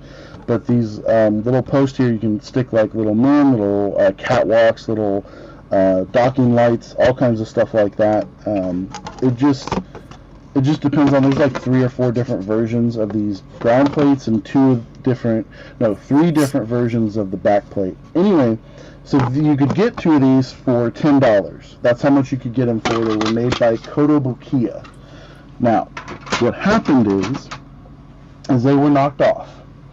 And they were knocked off so badly that Kotobukiya stopped making them. And so what happened is the knockoffs are not quite the exact color of the Kotobukiyas. They're a different shade of gray. Now on camera, it's not so noticeable. In person, it's highly noticeable, at least to me. Well, Devasia is asking, are they the official or the bootleg ones? Right. So that's what I was saying, is that I do have some bootleg ones. These, however, that you see here, these are the official because there was an auction on eBay, and I tell you, it was the luckiest thing ever. Some guy was selling off like 26 or 27 of them, and they were not the KOs. They were all. I had bought a bunch of. I wouldn't say a bunch. I bought a few KOs, and then this guy pops up with all the officials, and I bought them all. And I think they went for something like $240 or something ridiculous, right? So really, I got them for almost less than retail, but they had all of their pieces. He had everything. A couple pieces were broke here and there, the little peg things, like they're going to snap off in these little tiny holes. But it was a huge boon. Nobody else outbid me. I'm shocked they didn't go for more. But I forget, it was like a weird time as well. It wasn't like during tax time where a bunch of people have money, so they spent it. and it wasn't around Christmas time where a bunch of people had money afterwards. It was like some weird time after all of that, or in between, or something like that. And so I was able to get in there and just snipe it and get it. So yeah, Devasi says, "You lucky son of a gun." Yeah, I was shocked that I won it. I mean, I put a max in it of about $330 or something like that, because I was getting them. I wasn't going to let. I was going to let whoever was going to battle me was going to pay for it. Right. Yeah. So in order to prevent auctions from going crazy with shell bidders, where you have your buddy, like say you're the seller, and you have your buddy go in there, go ahead and get this guy to go bid some more, so this price will go up or whatever. Yeah. So I wait until probably about the last 10 seconds, and then I put in my 330 bid, and I got him for what I got him for. So they're great for Gunpla. They're great, which are Gundam plastic model kits for the uninitiated, and they are fantastic for the Transformers for a Cybertronian Escape. Again, watch my behind cover animation, and you'll see them in action. You'll see them where you can lay them out in different ways, different angles, all kinds of stuff. Even if they're not connected, you can connect multiple ones and make them like a trench, like kind of where I had them behind cover. Get it? Like in a trench. So I do. Really? We may have missed a question or two in the chat, actually. Marvelous Prime. He says what frame rate are you using? I don't even know what my frame rate is. Do you? We just keep taking pictures. The more pictures, the better. I don't really know. I'm not too technically into this hobby. I just take a shed load of pictures and load them all into the computer and press play, really. Marvelous also asks, have I got any landscaping for green... Sorry, I need help with getting landscapes for green screens. Got any tips? Google is your friend. Sorry? Google is your friend. Just it depends on what you're looking for, right? I don't use a lot of green screen. As long as you're not using a copyrighted image. I don't usually use that much green screens for my scenes. I tend to try and use natural sort of things, like I use circuit boards and things for backgrounds when I'm in a building or a spaceship.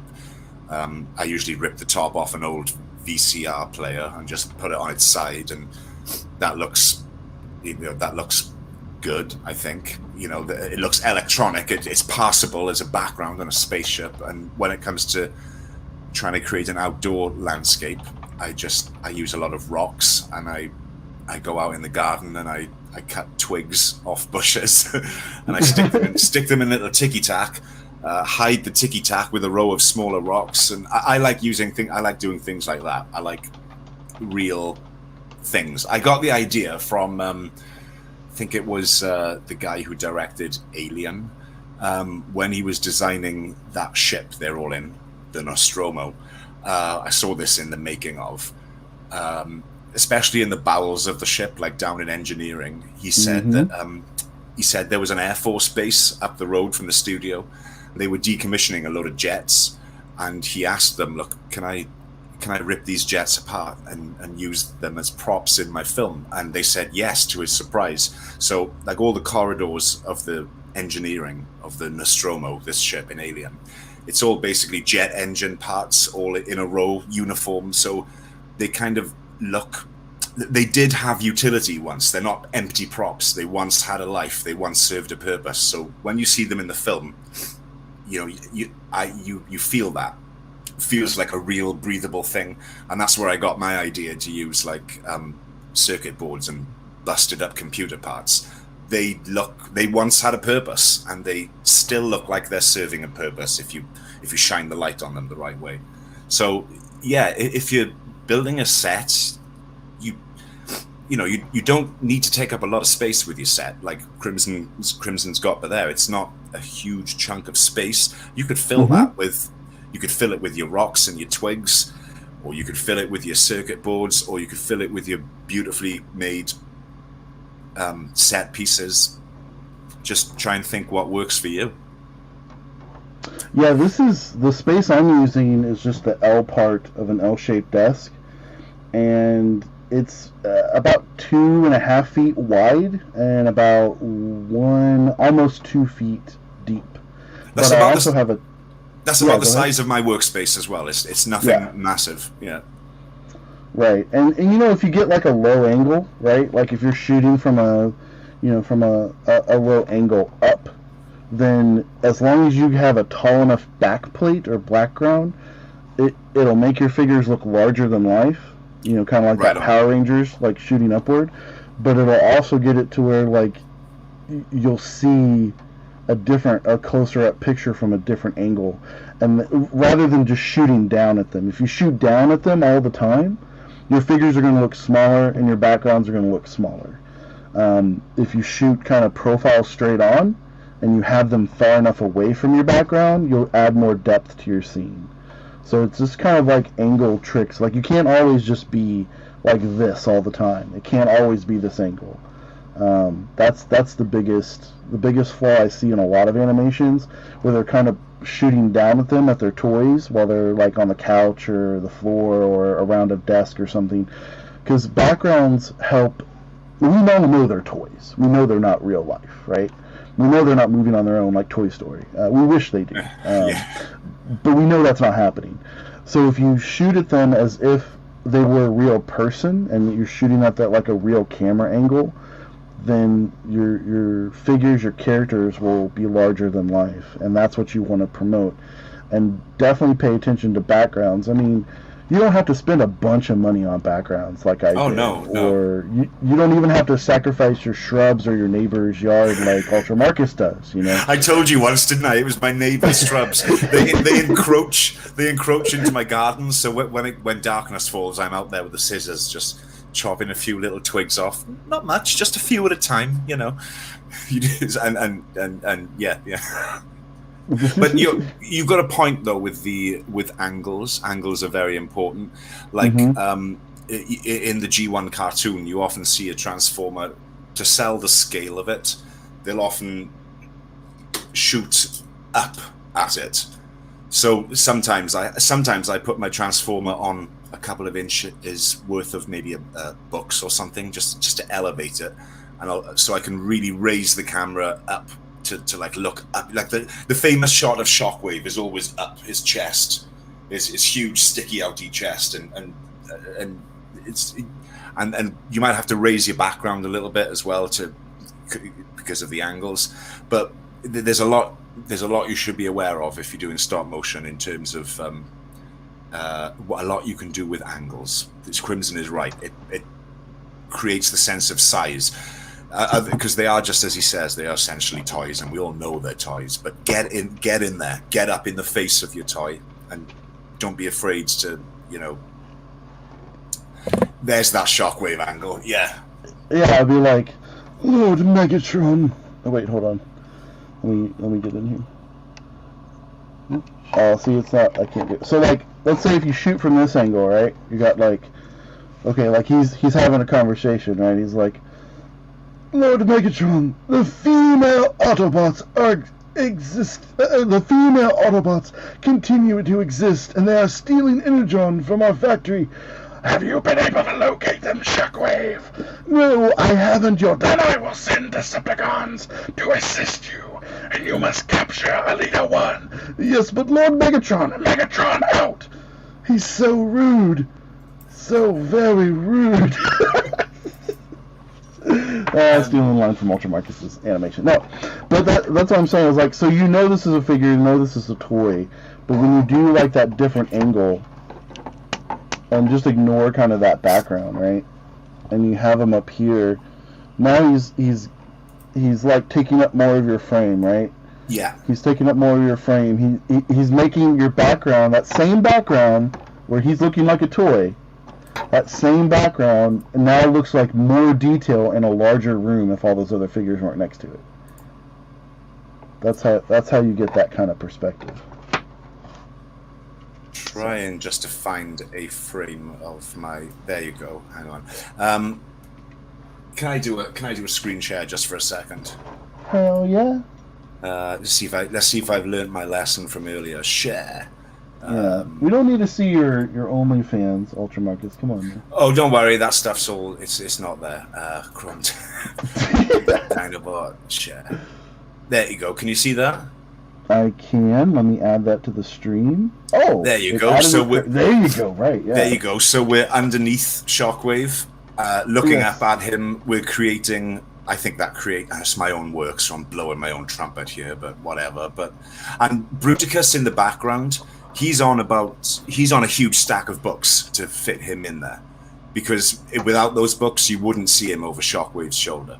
So also be aware you can do things like that when you're doing stop motion. You could go a little too far. Like I put so much extra height under him that it looked a bit ridiculous and it didn't quite sell the whole image. But if you can, your eye will know. And your eye will know when the audience will accept it or won't accept it. And I hope that worked. But yeah, scale. They're tiny little robots, but we've got a nice shot there, and we've got the twigs and the trees in the background that I spoke about. There you go. Yep. Oh, something else you can do. I'll show you this. You may get rid of my work now. I don't know how to unshare that. Hold on. Let me see if I can do this without... Wait, how can I do this without screwing that up? Oh, I have two sheets. Are you rustling potato chips? I am rustling potato chips. That's exactly what I'm doing. Okay. So, what you can also do... So, pay attention to kind of the colors that you're about to see. So, let me see if I can do that. Well, I need like 3 or 4 hands, right? So, okay, maybe that's not the best. Okay, let me try this then. Let me try. Bring this back up. No, not that one. The daytime light. You stupid machine. Alright, we'll turn that one off. Okay.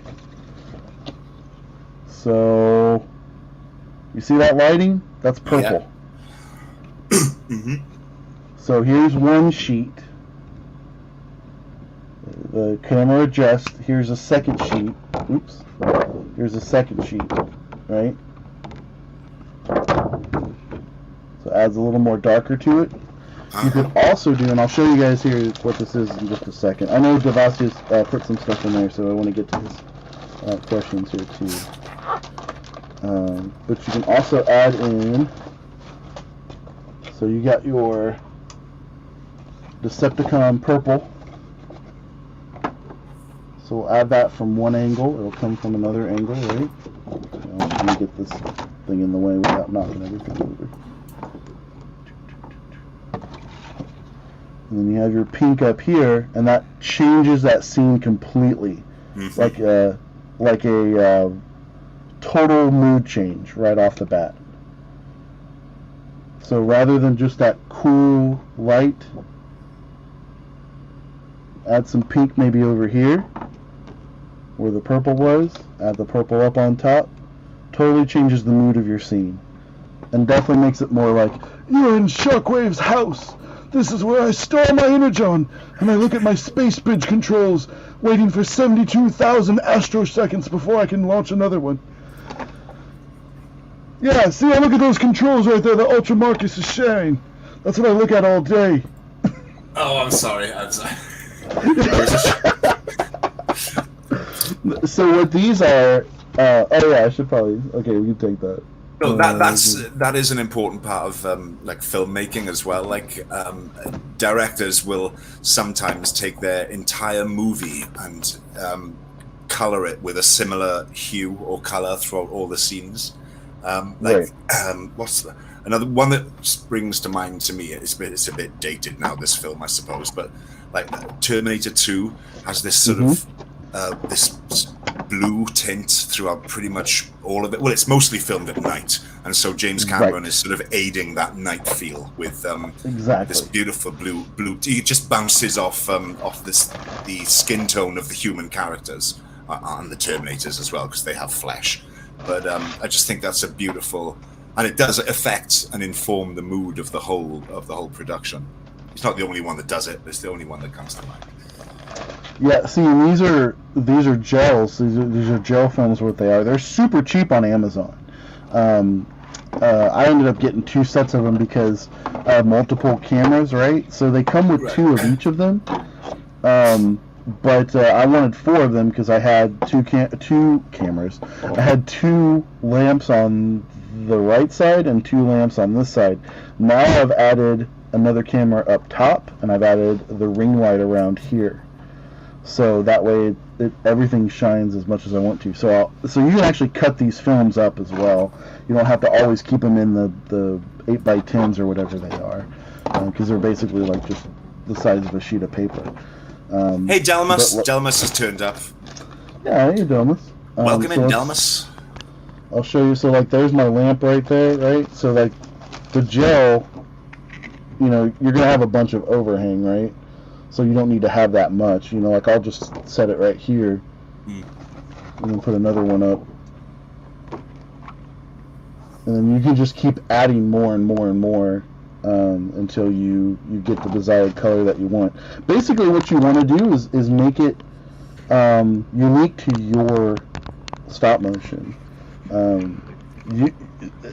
I would say imitation is the highest form of flattery.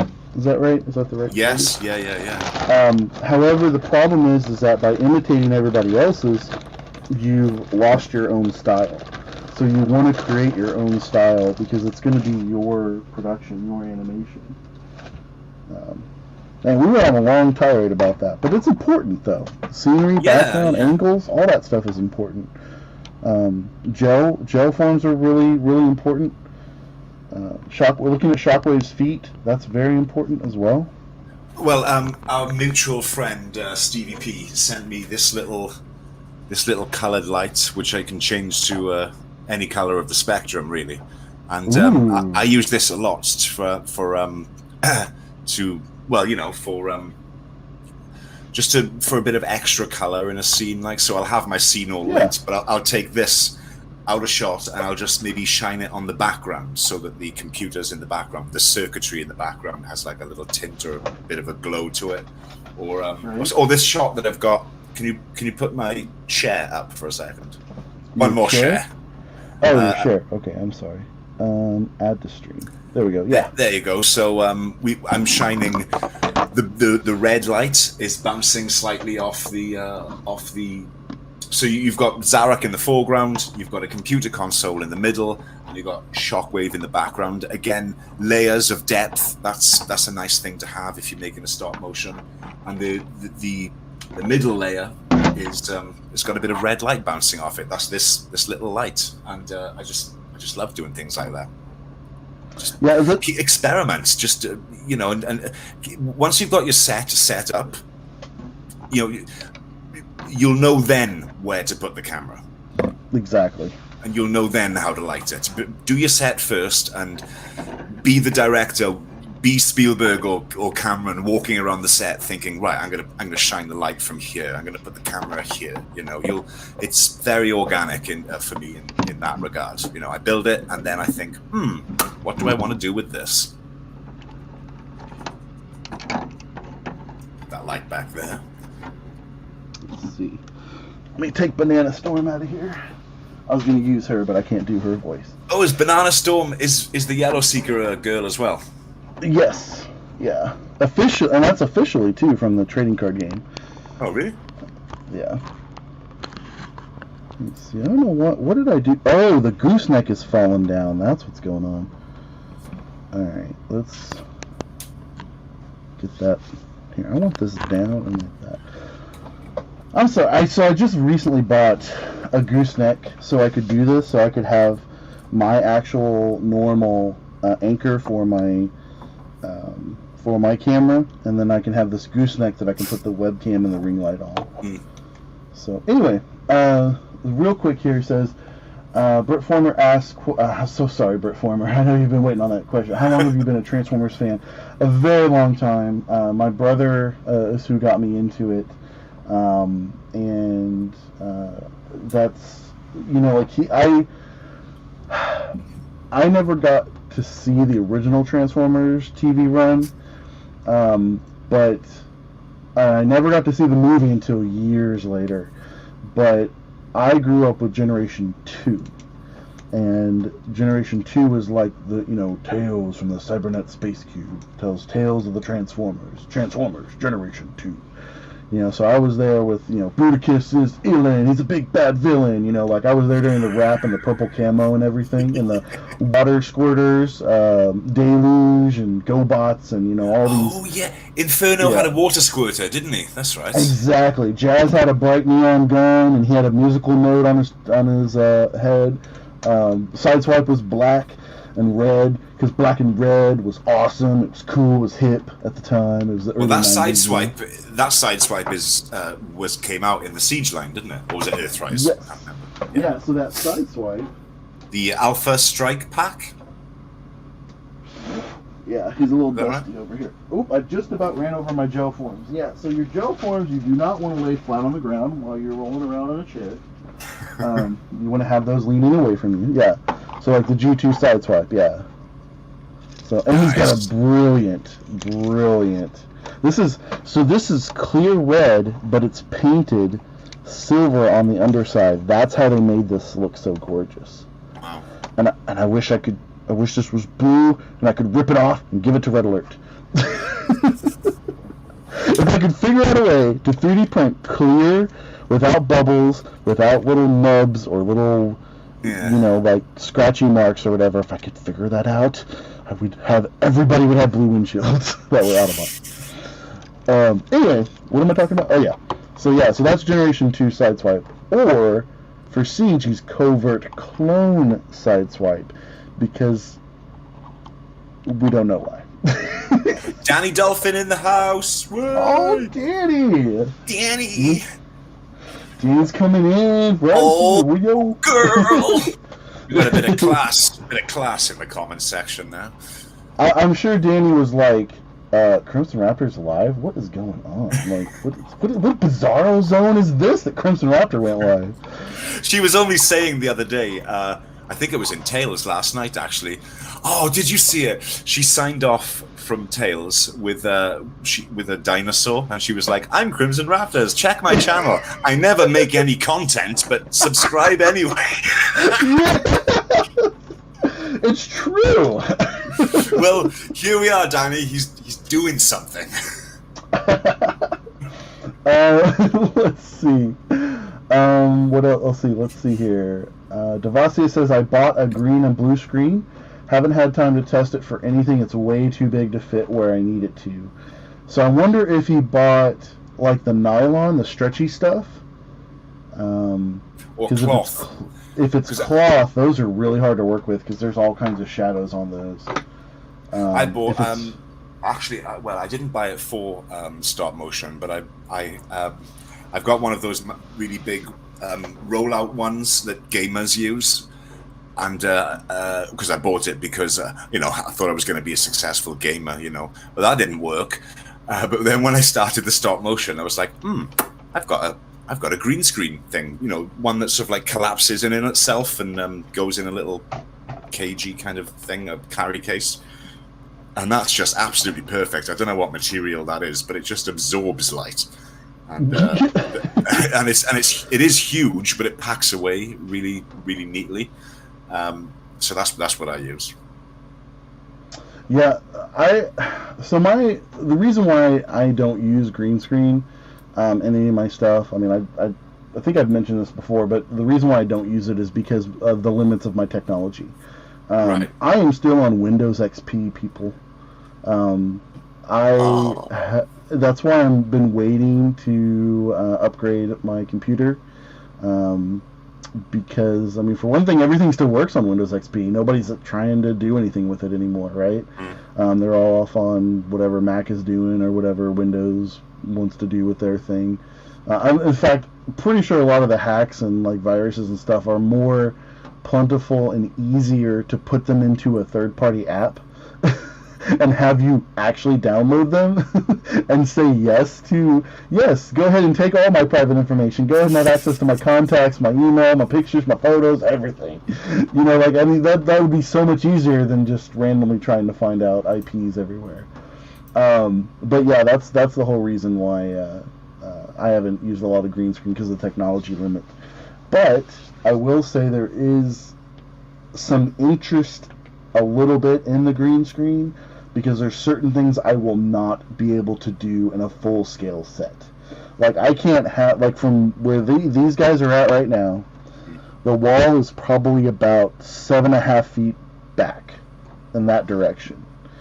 And I could not build a 7 by 7 by 7 stage. I would love to. Anthony had interviewed me on his the Transformer Reviewers H&E Games.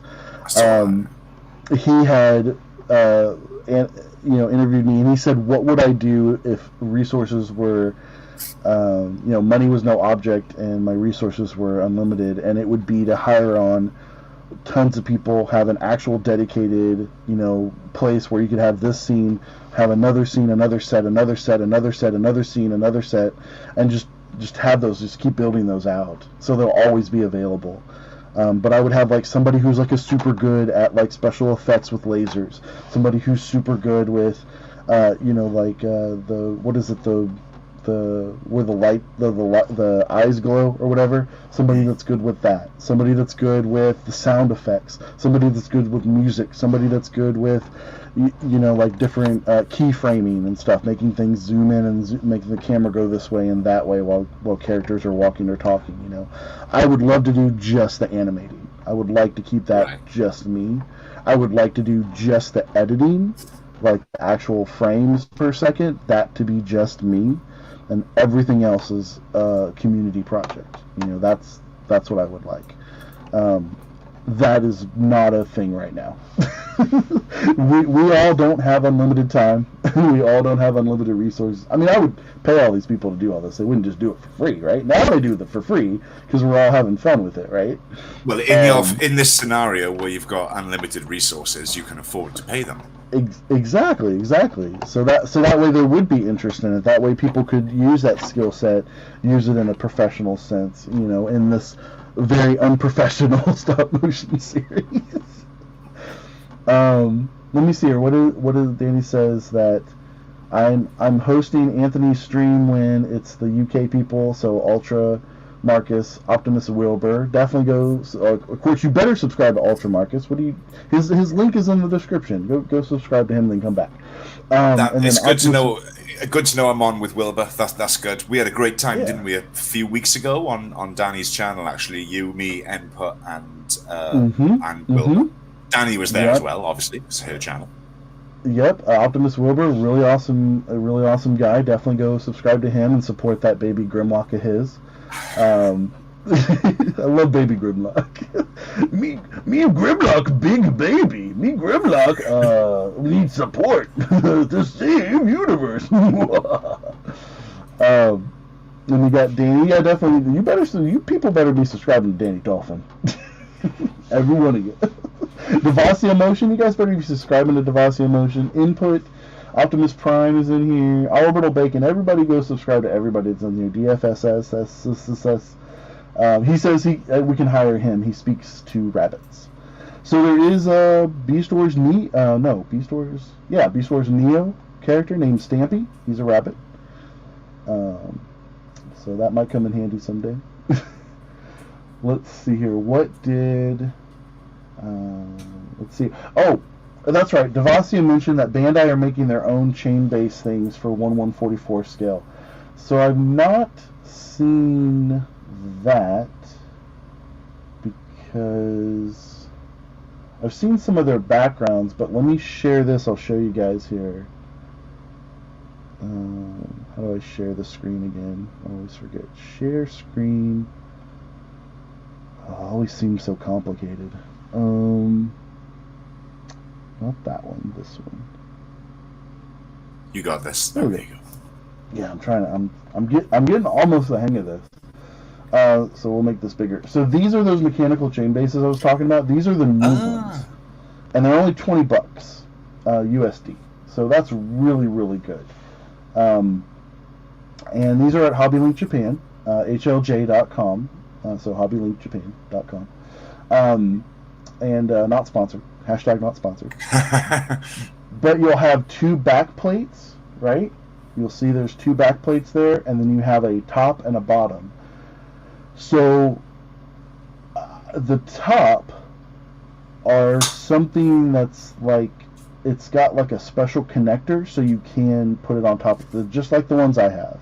But they have a special connector that makes them so they can go on top, so you can make little shells and things like that.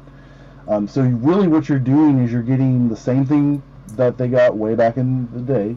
You're getting the bottom plate, the back plate. You're getting the bottom plate, they're showing as a top plate, and then a back plate. So for $20, these retailed for $10 years and years. I mean, we're talking like probably 10 years ago, right, Devasia? It's got to be like 2011 when these were coming out, I think. Anyway, they have these. These are the normal back plates, and then they have the catapult deck, which you'll notice there's two little feet things right there. Let me see if I make that bigger. Actually, why don't I just click on it? I'm stupid. Right, can I click on it? Why am I not clicking? It's not loading. There we go. So like this is what's called a catapult deck. So it has a space back in the backside, and then it has two little feet things that you stick your Gundams or your robots or whatever, right? And then they would just catapult right off. Like the inside of Prime's trailer and roller. Yeah. Okay, here's a better example of a bunch of them connected. So you can have like a catapult that goes off. Yeah. And then if you keep building them on, you can keep building more and more little pieces and stuff like that. These are like all the pieces that come with this one. It's crazy. You get those little spotlights and some cargo containers and some different size foot plates. So yeah, this is definitely worth the price of $20. All of that for $20. That is quite a lot, and you infinitely rearrange that to make different sets. Yeah, make them however you want, build them however you want. I don't think they make a complete box. You'll always have one open end, so it could make what does it make four? You'll always have an open end because it just goes around that side. It doesn't completely do it. That's the only limitation of it. Which the only reason why that would be considered a limitation is in stop motion. You'll have to flip your set around if you want to look at the part that you are filming from, and you want to film it from a different angle. Well, could you not buy two of those and attach them together, and then you would have like a sitcom set that's three-sided? Exactly. That's what you would have, is a three-walled sitcom set, and then you'd have the floor, you could have the top, and all that stuff. That's exactly what you would end up with, is a sitcom set. That's hilarious. I never thought about calling it that. That's very true. The other thing that they're showing, looks like Kotobukiya is coming out with something new for September. I don't know how this became a Kotobukiya stream, but hashtag not sponsored. But these are 1/24th Hexagear block base. These things are $68. That's a lot of money, but these are not, from what I've seen, these are not the same size backing plate. These are smaller. These are probably about probably a third. Let's see. Grab them here. Oops, I'm knocking everything over. The plate that these have, they're probably about this big. Not quite a quarter, but probably about one more down, and then this size compared to that plate. But there's a bunch of them, so that's also why it's very expensive. And it looks cool. What did I do? Oh, okay. Yeah, it looks cool. I don't know if that would really beautifully lit as well. Some of these shots. Yeah, that's pretty cool. Let me make this a little. There we go.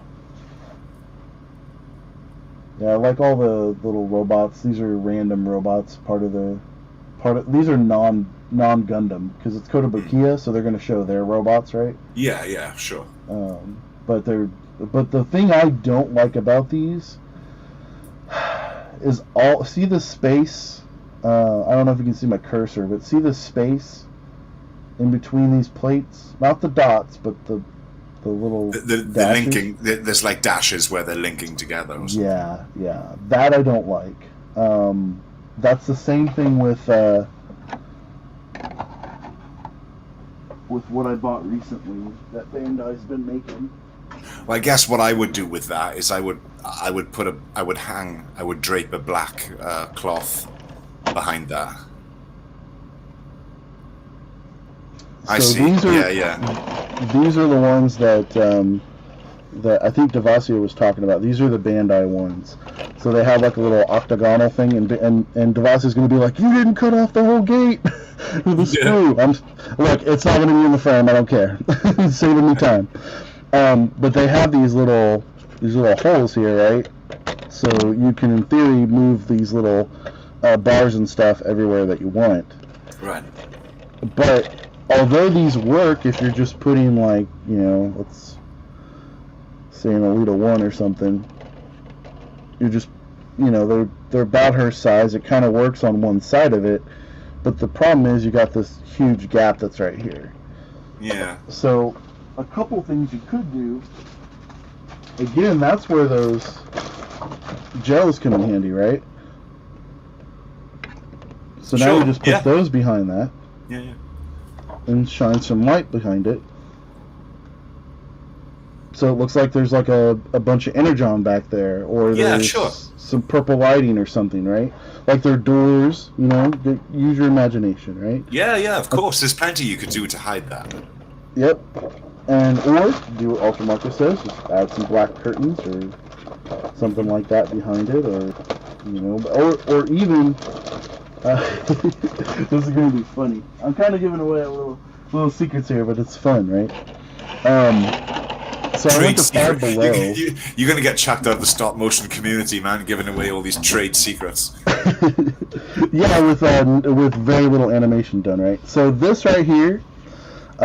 This works as like a really nice kind of tall building, right? Yeah. These were $5. What they're meant to do is they're exercise rollers where you lay your back on them. Oh, and you put your lower back, and then they kind of massage as they go back and forth, right? But they look Cybertronian enough that they look like they could be like distant towers, right? Oh yeah, heck yeah. Or a part of it, or like a column in a building, a colonnade, you know. Exactly. Or even yet, let's see here. You could have them as like it's like they're behind cover, right? I was gonna say behind cover. You beat me to it. The Decepticons are surrounding us, Prime. Inferno, where's my cover fire? Inferno, where are you? That's it. That was terrible. I don't know why I love Red Alert. I'm sorry. I love him. Nobody likes it. I think I'm the only person that really likes Red Alert. I've never heard anybody else like Red Alert. You've made me a bit more sympathetic towards the character, I must admit. Well, you know, like, people are like, oh, well, he's super paranoid and blah, blah, blah. It's like, well, he's cautious, you know? Like, he was only super paranoid because he got hit, because Inferno didn't back him up. If Inferno had been there, Inferno probably would have, well, he wouldn't have used a force field, that's Trailbreaker, but he would have probably shot that, Rumble or Frenzy's missile that came out, right? He probably would have shot that and covered Red Alert. But because his buddy wasn't there, and his buddy wanted to go fight, he ended up getting some malfunctions, and he got paranoid. But normally, Red Alert is overly cautious, but he's cautious in the sense of, we need to be aware of whatever tricks the Decepticons may try, and that's kind of what his skill set is for all that, right? I don't know, maybe that's not true. You're giving a big role to Red Alert. You can't tell. Spoilers. Maybe. If Inferno shows up, Red Alert will be there every time. So actually, what's funny is I think Red Alert is very like Don Knotts, Andy Griffith. He's like, why are there so many Decepticons on this vacation? Courage. Now, what was the thing? Bravery is defined by what was it? The Ghost of Mr. Chicken or something like that. Oh, Megatron says, or Kyle says, spoil it. Oh crap. Let's see here. Now, Devashi says, Starstream looks fantastic with his hands on his hips, doesn't he? I got mine doing exactly the same thing. He really does. He's so expressive. Like, I don't even have him with what was it, Thundercracker or Skywarp Smirk? I thought you would have done that. I thought you would have switched out those heads. Well, I like that. Devasia says he likes red. Yep. See, red alert's good. So, I actually sent Devasia a red alert, Siege red alert. It was on his Amazon list, so I sent it to him. I was like, everybody should enjoy red alert. I thought of you. I saw an oversized KO red alert on Sir Toys. I thought. Oh, really? Yeah. It was. I know there's a side swipe. I didn't know there's a red alert. Yeah, they had a red alert. I think it was $10. Yeah, they're like Voyager size though. Like they're deluxes, like I know. So they're like super big like that. Their Megatron is like old school. Their Megatron and Optimus is old school leader class, and Ultra Magnus is pretty big too. I'm tempted to get that KO Ultra Magnus just because the vehicle mode could hold more deluxes, so to speak. Let's see what Devasi says. Well, not really. You can pretend they will because the feet pads just peg into the plate. Oh, that's right. So on those display things, you'll see there's pegs down here. These little pegs.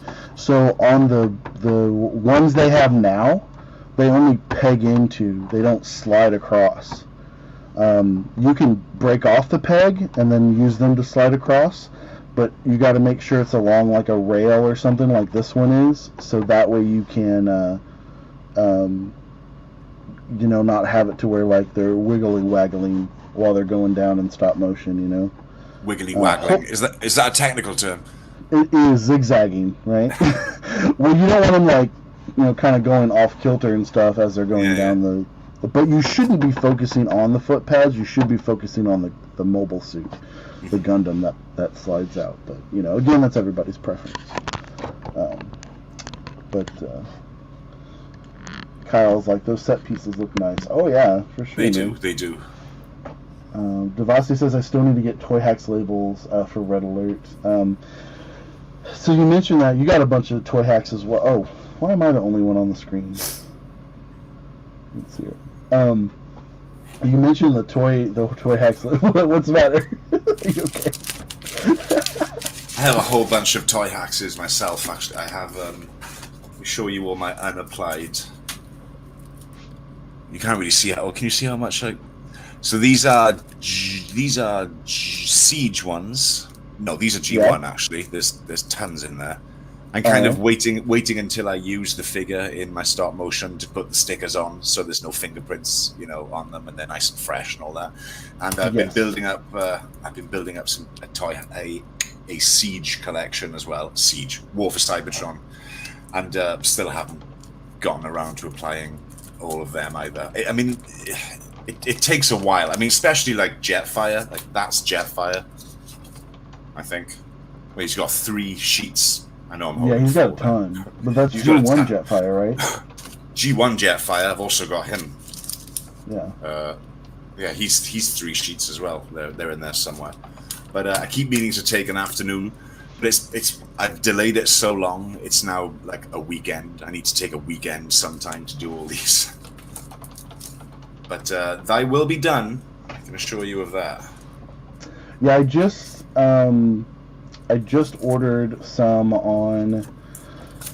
I think I ordered some on Thursday. No, it was the week before. It was the week before I ordered some because I told you about it. Because I'm missing 2 of my Toy Hacks toy stages. I have no idea where they're at. I had flipped this whole place upside down.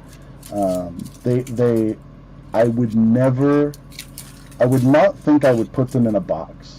But somehow they are in something that they can fit into because there's no other place for them to be. They're not underneath something.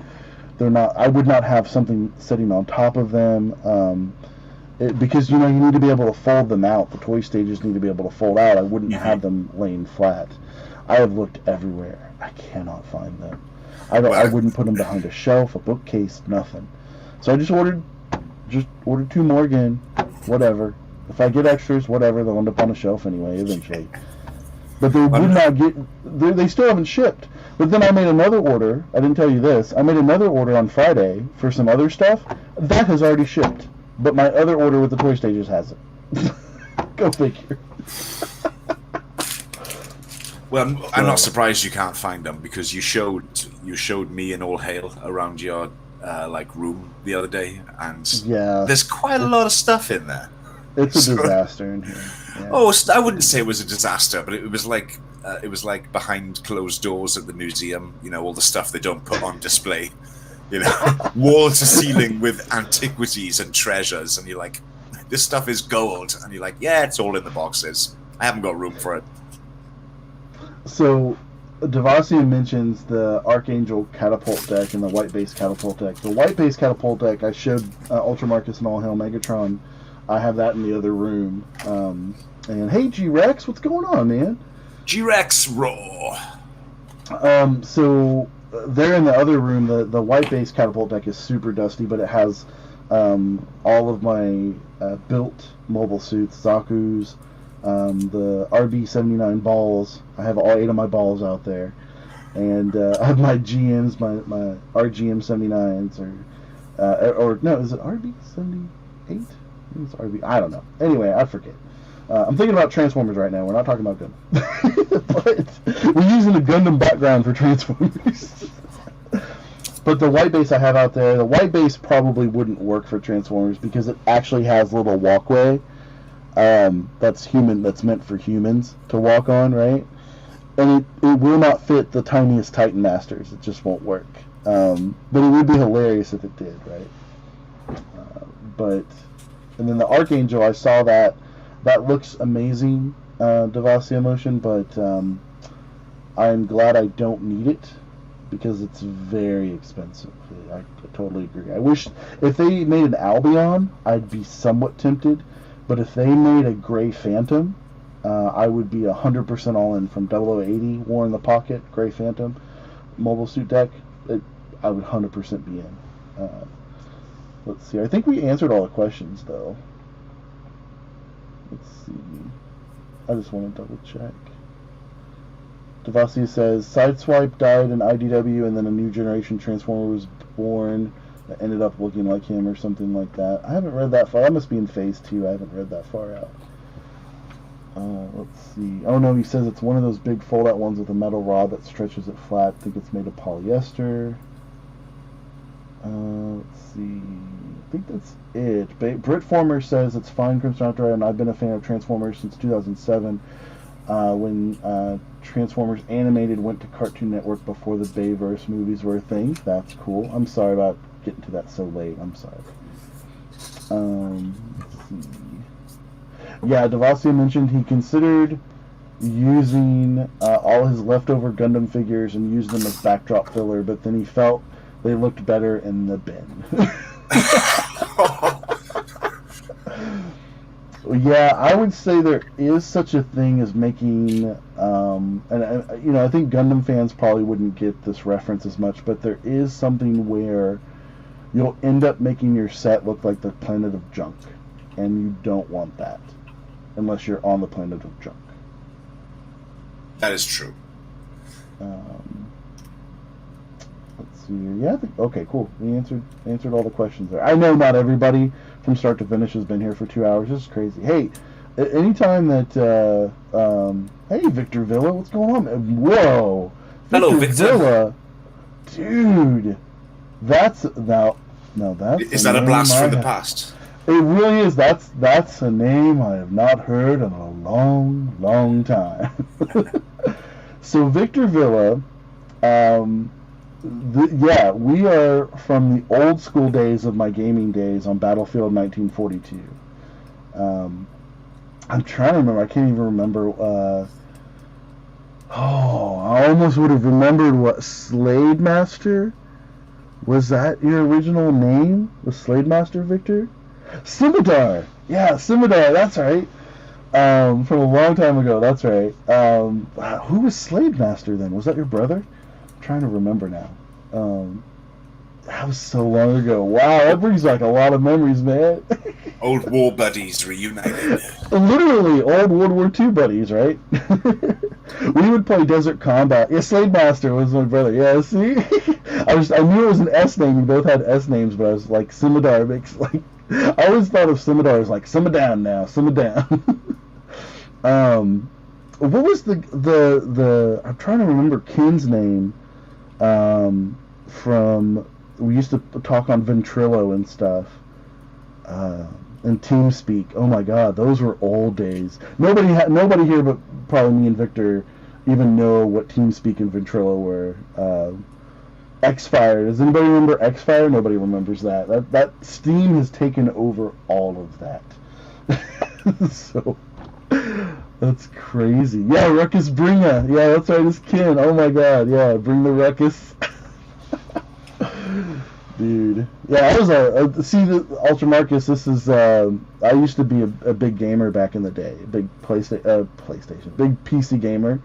So we would play, like Battlefield 1942, which was a World War II, but kind of like an arcade kind of style. We could hop in and out of vehicles, get in aircraft carriers, get in tanks. And then there was a modification of the game called Desert Combat.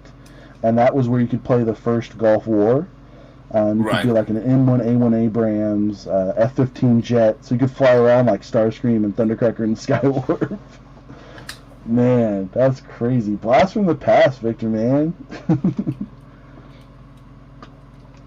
But so I was stop motion. I was going to set this up as like, let's animate and stop motion animate. I don't know if you've seen my other videos, Victor.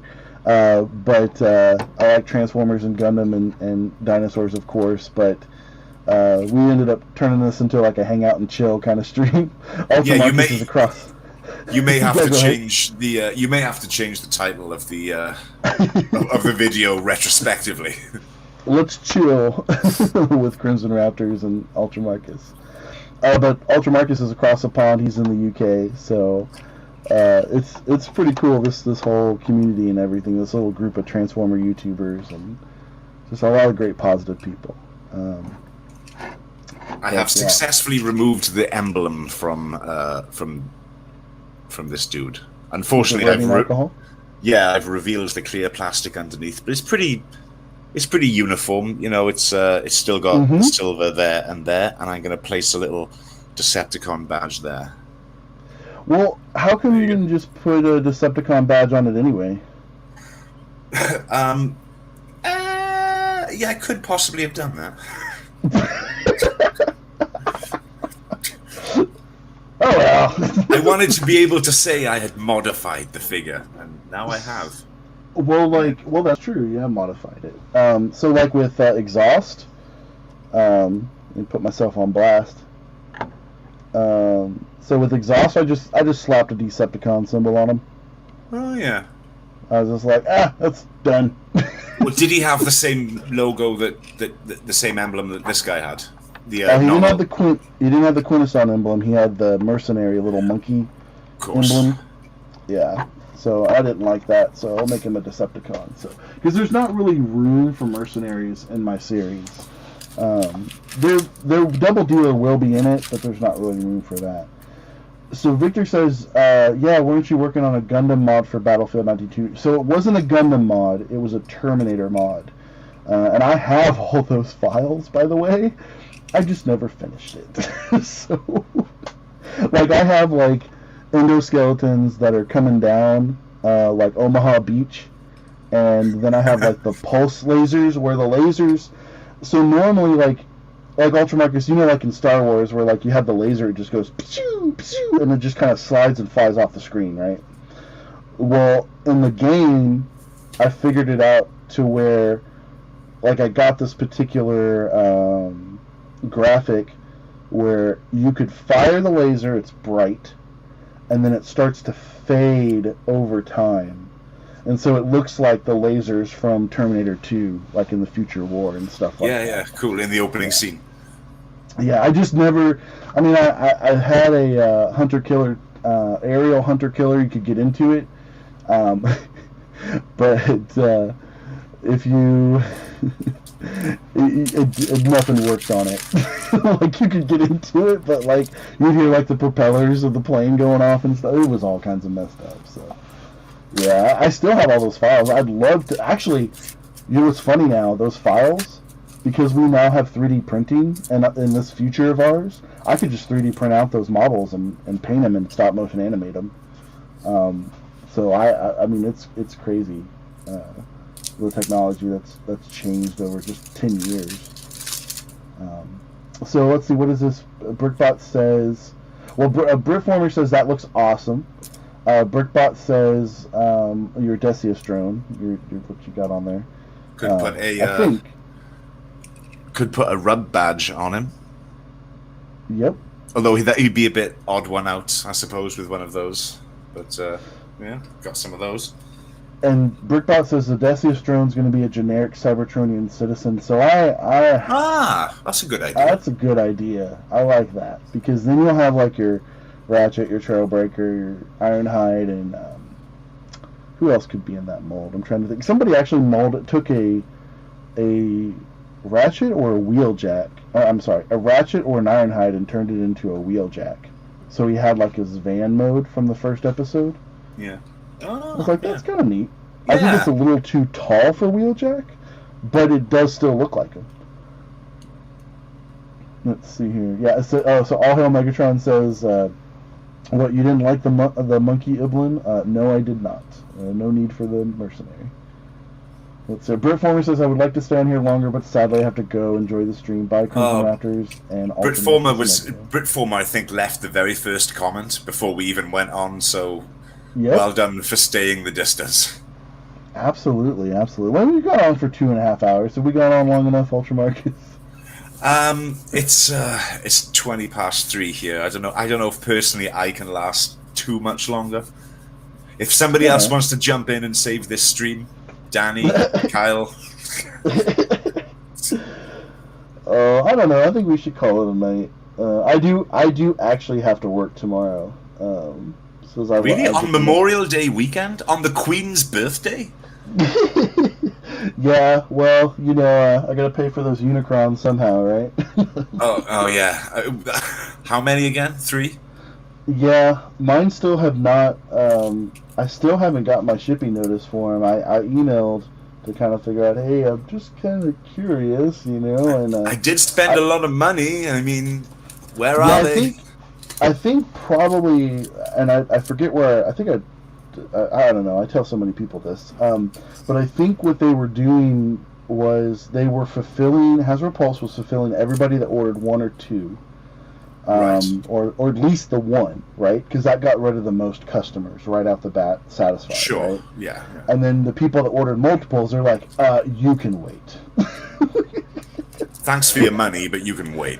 Right. Which is fine. I'm totally cool with that. Because as long as they show up, that's my deal. If they don't show up, but literally 3 of them makes a pallet.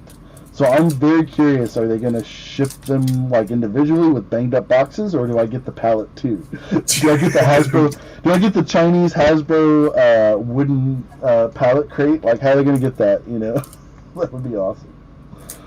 An Earthman Brick comes in here. He ninja built himself, coming in at the last minute, right? Hello, Earthman Brick. I've decided I'm going to use one of these sort of silver oh, you can't see. There you go. Sort of silver emblems with a translucent edge. I think that will go quite nice on DCS drone. Right.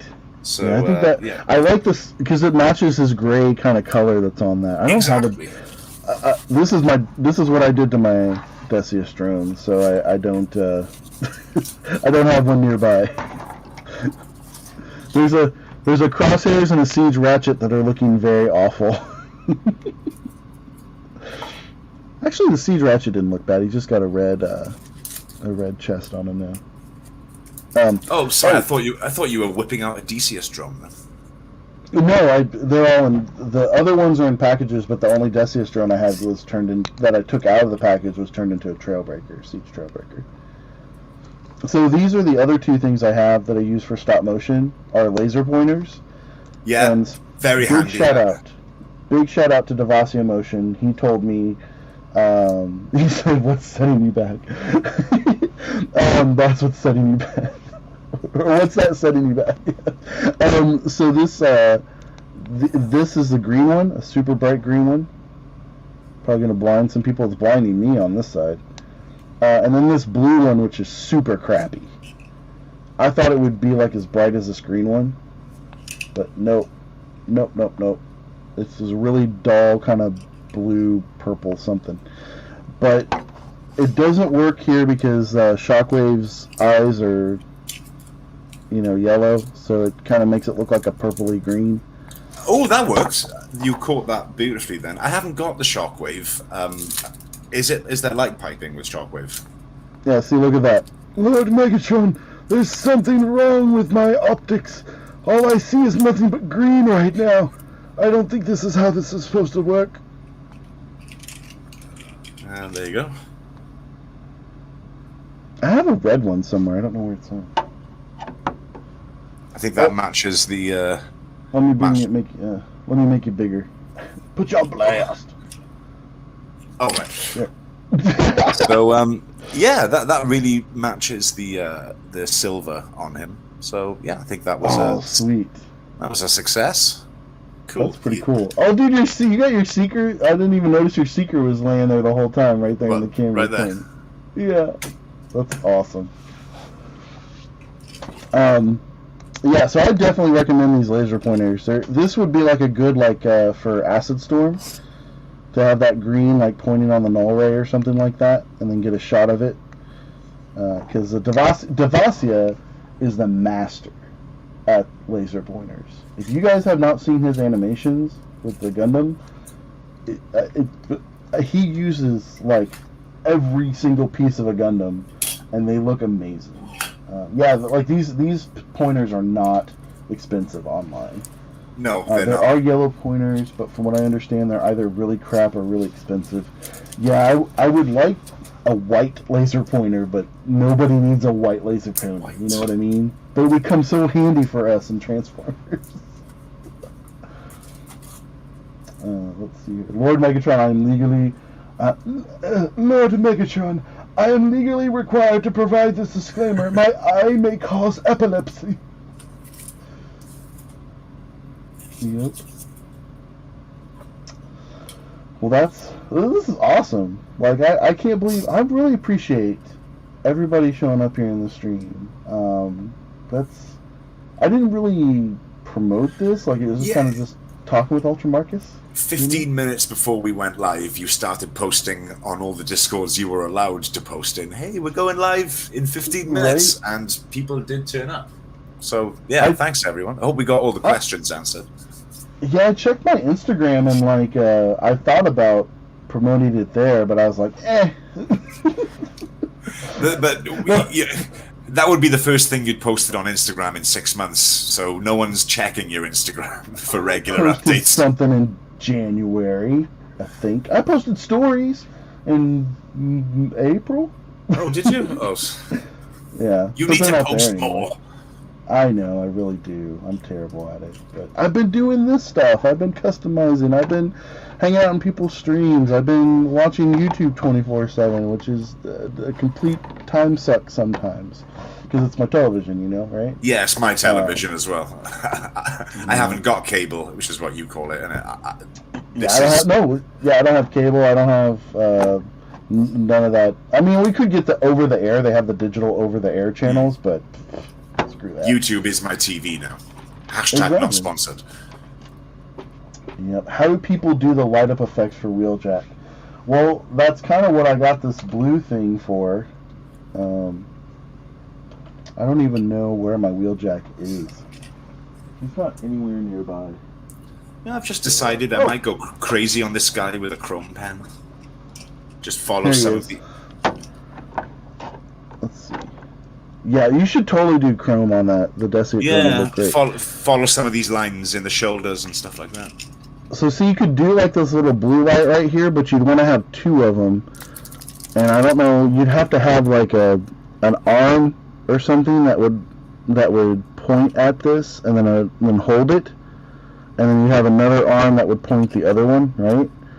And then that way you can use your third hand in order to get the shot for all three of them lighting up. Or here's another director's tip. You could have Wheeljack talking from the side, where you only have to light up one ear, so that could save you some time as well. Angles again. We talked about angles earlier. Yeah, that blue one sucks, but if you use this green one, look how bright that is.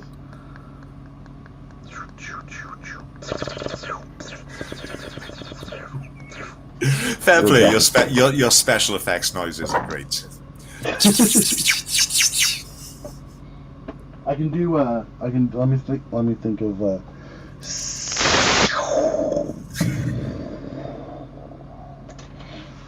Yeah, I do that on and off camera. People, just saying.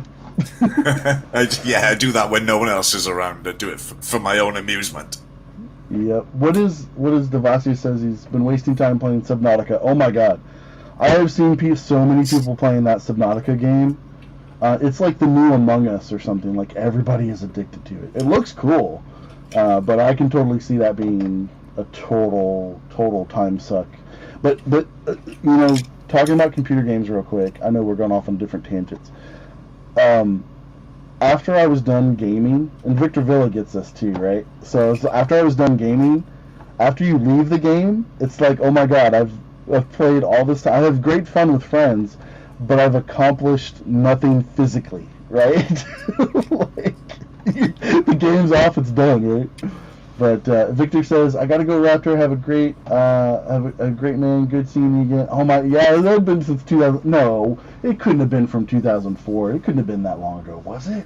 Oh my God, I bet you it was. But yeah, take it easy, Victor, man. We're about to get out of here. So, Devassi says 2 of them, or use a split screen. Oh, so you mean like take a picture and then layer the other picture over it? I think. I do that on occasion. For a handful of times I need to do 2 lights parallel to each other. Alright. Yeah. Well, I guess we can sign ourselves out of here before we fall asleep. See you later, Victor, man. It's so good seeing you again, dude. Take it easy. Tell your brother I said hi. But Ultra Marcus, other than the description they can click on to see your channel, where else can they find you? They can find me on Instagram under ultra_Marcus, and then there's my channel as well, where I have a stop-motion series called The Legend of Zarek. And soon you too will have a stop-motion series. Where can they find that? Well, right here, isn't it? Obviously. Duh. Click the link in the description below. Shout out to Shartimus Prime. # not sponsored. Yeah, and you can find me, of course, you're here on YouTube. You can also find me on Twitter, where I post absolutely nothing, but whenever I do, for some reason, it gets a lot of traffic, a lot of views, and it's just like gets attention. I don't know why. Oh. You're in the wrong place, Crimson. Only one on Twitter that doesn't talk about anything political, and that's why it gets a lot of views. Well, maybe I should try Twitter. Thanks, Earthman Rick. Thanks. No. Stay off of it. It's a cesspool. Yeah, I know.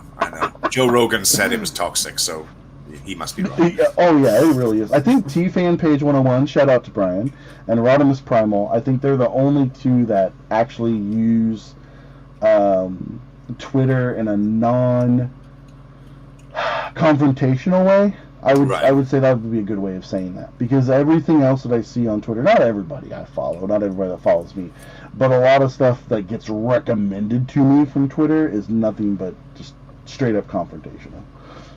Whatever, Twitter. Don't need any of that. Yeah. Instagram's great, so again, you can find me on Instagram. All of those, and YouTube, all of those 3 are at Crimson, like the Dark Red Raptor.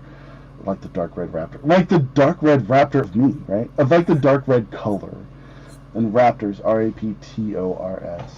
And you can find the both of us next Saturday on Nput's channel on Tales from Teletran. That's in-PUT. That's November Papa Uniform Tango. His channel. Hey everybody, welcome back to the channel. You'll know you're on the right channel if you hear that. Exactly. Coming at you like a 1990s music video. We love it. Hey, if you see this at the end, the safe word is banana storm. Anyway, so Kyle says, or just fall asleep on camera. That's a top tier class act move. Okay. I see a bunch of that, but we can't do that. We'll be here for hours. Yeah. All right, guys. So again, I appreciate everybody in here. We've been saying bye for about 15 minutes. So I appreciate. You just won't let me go to bed. I appreciate all of you. You guys have a great night. It's 3:30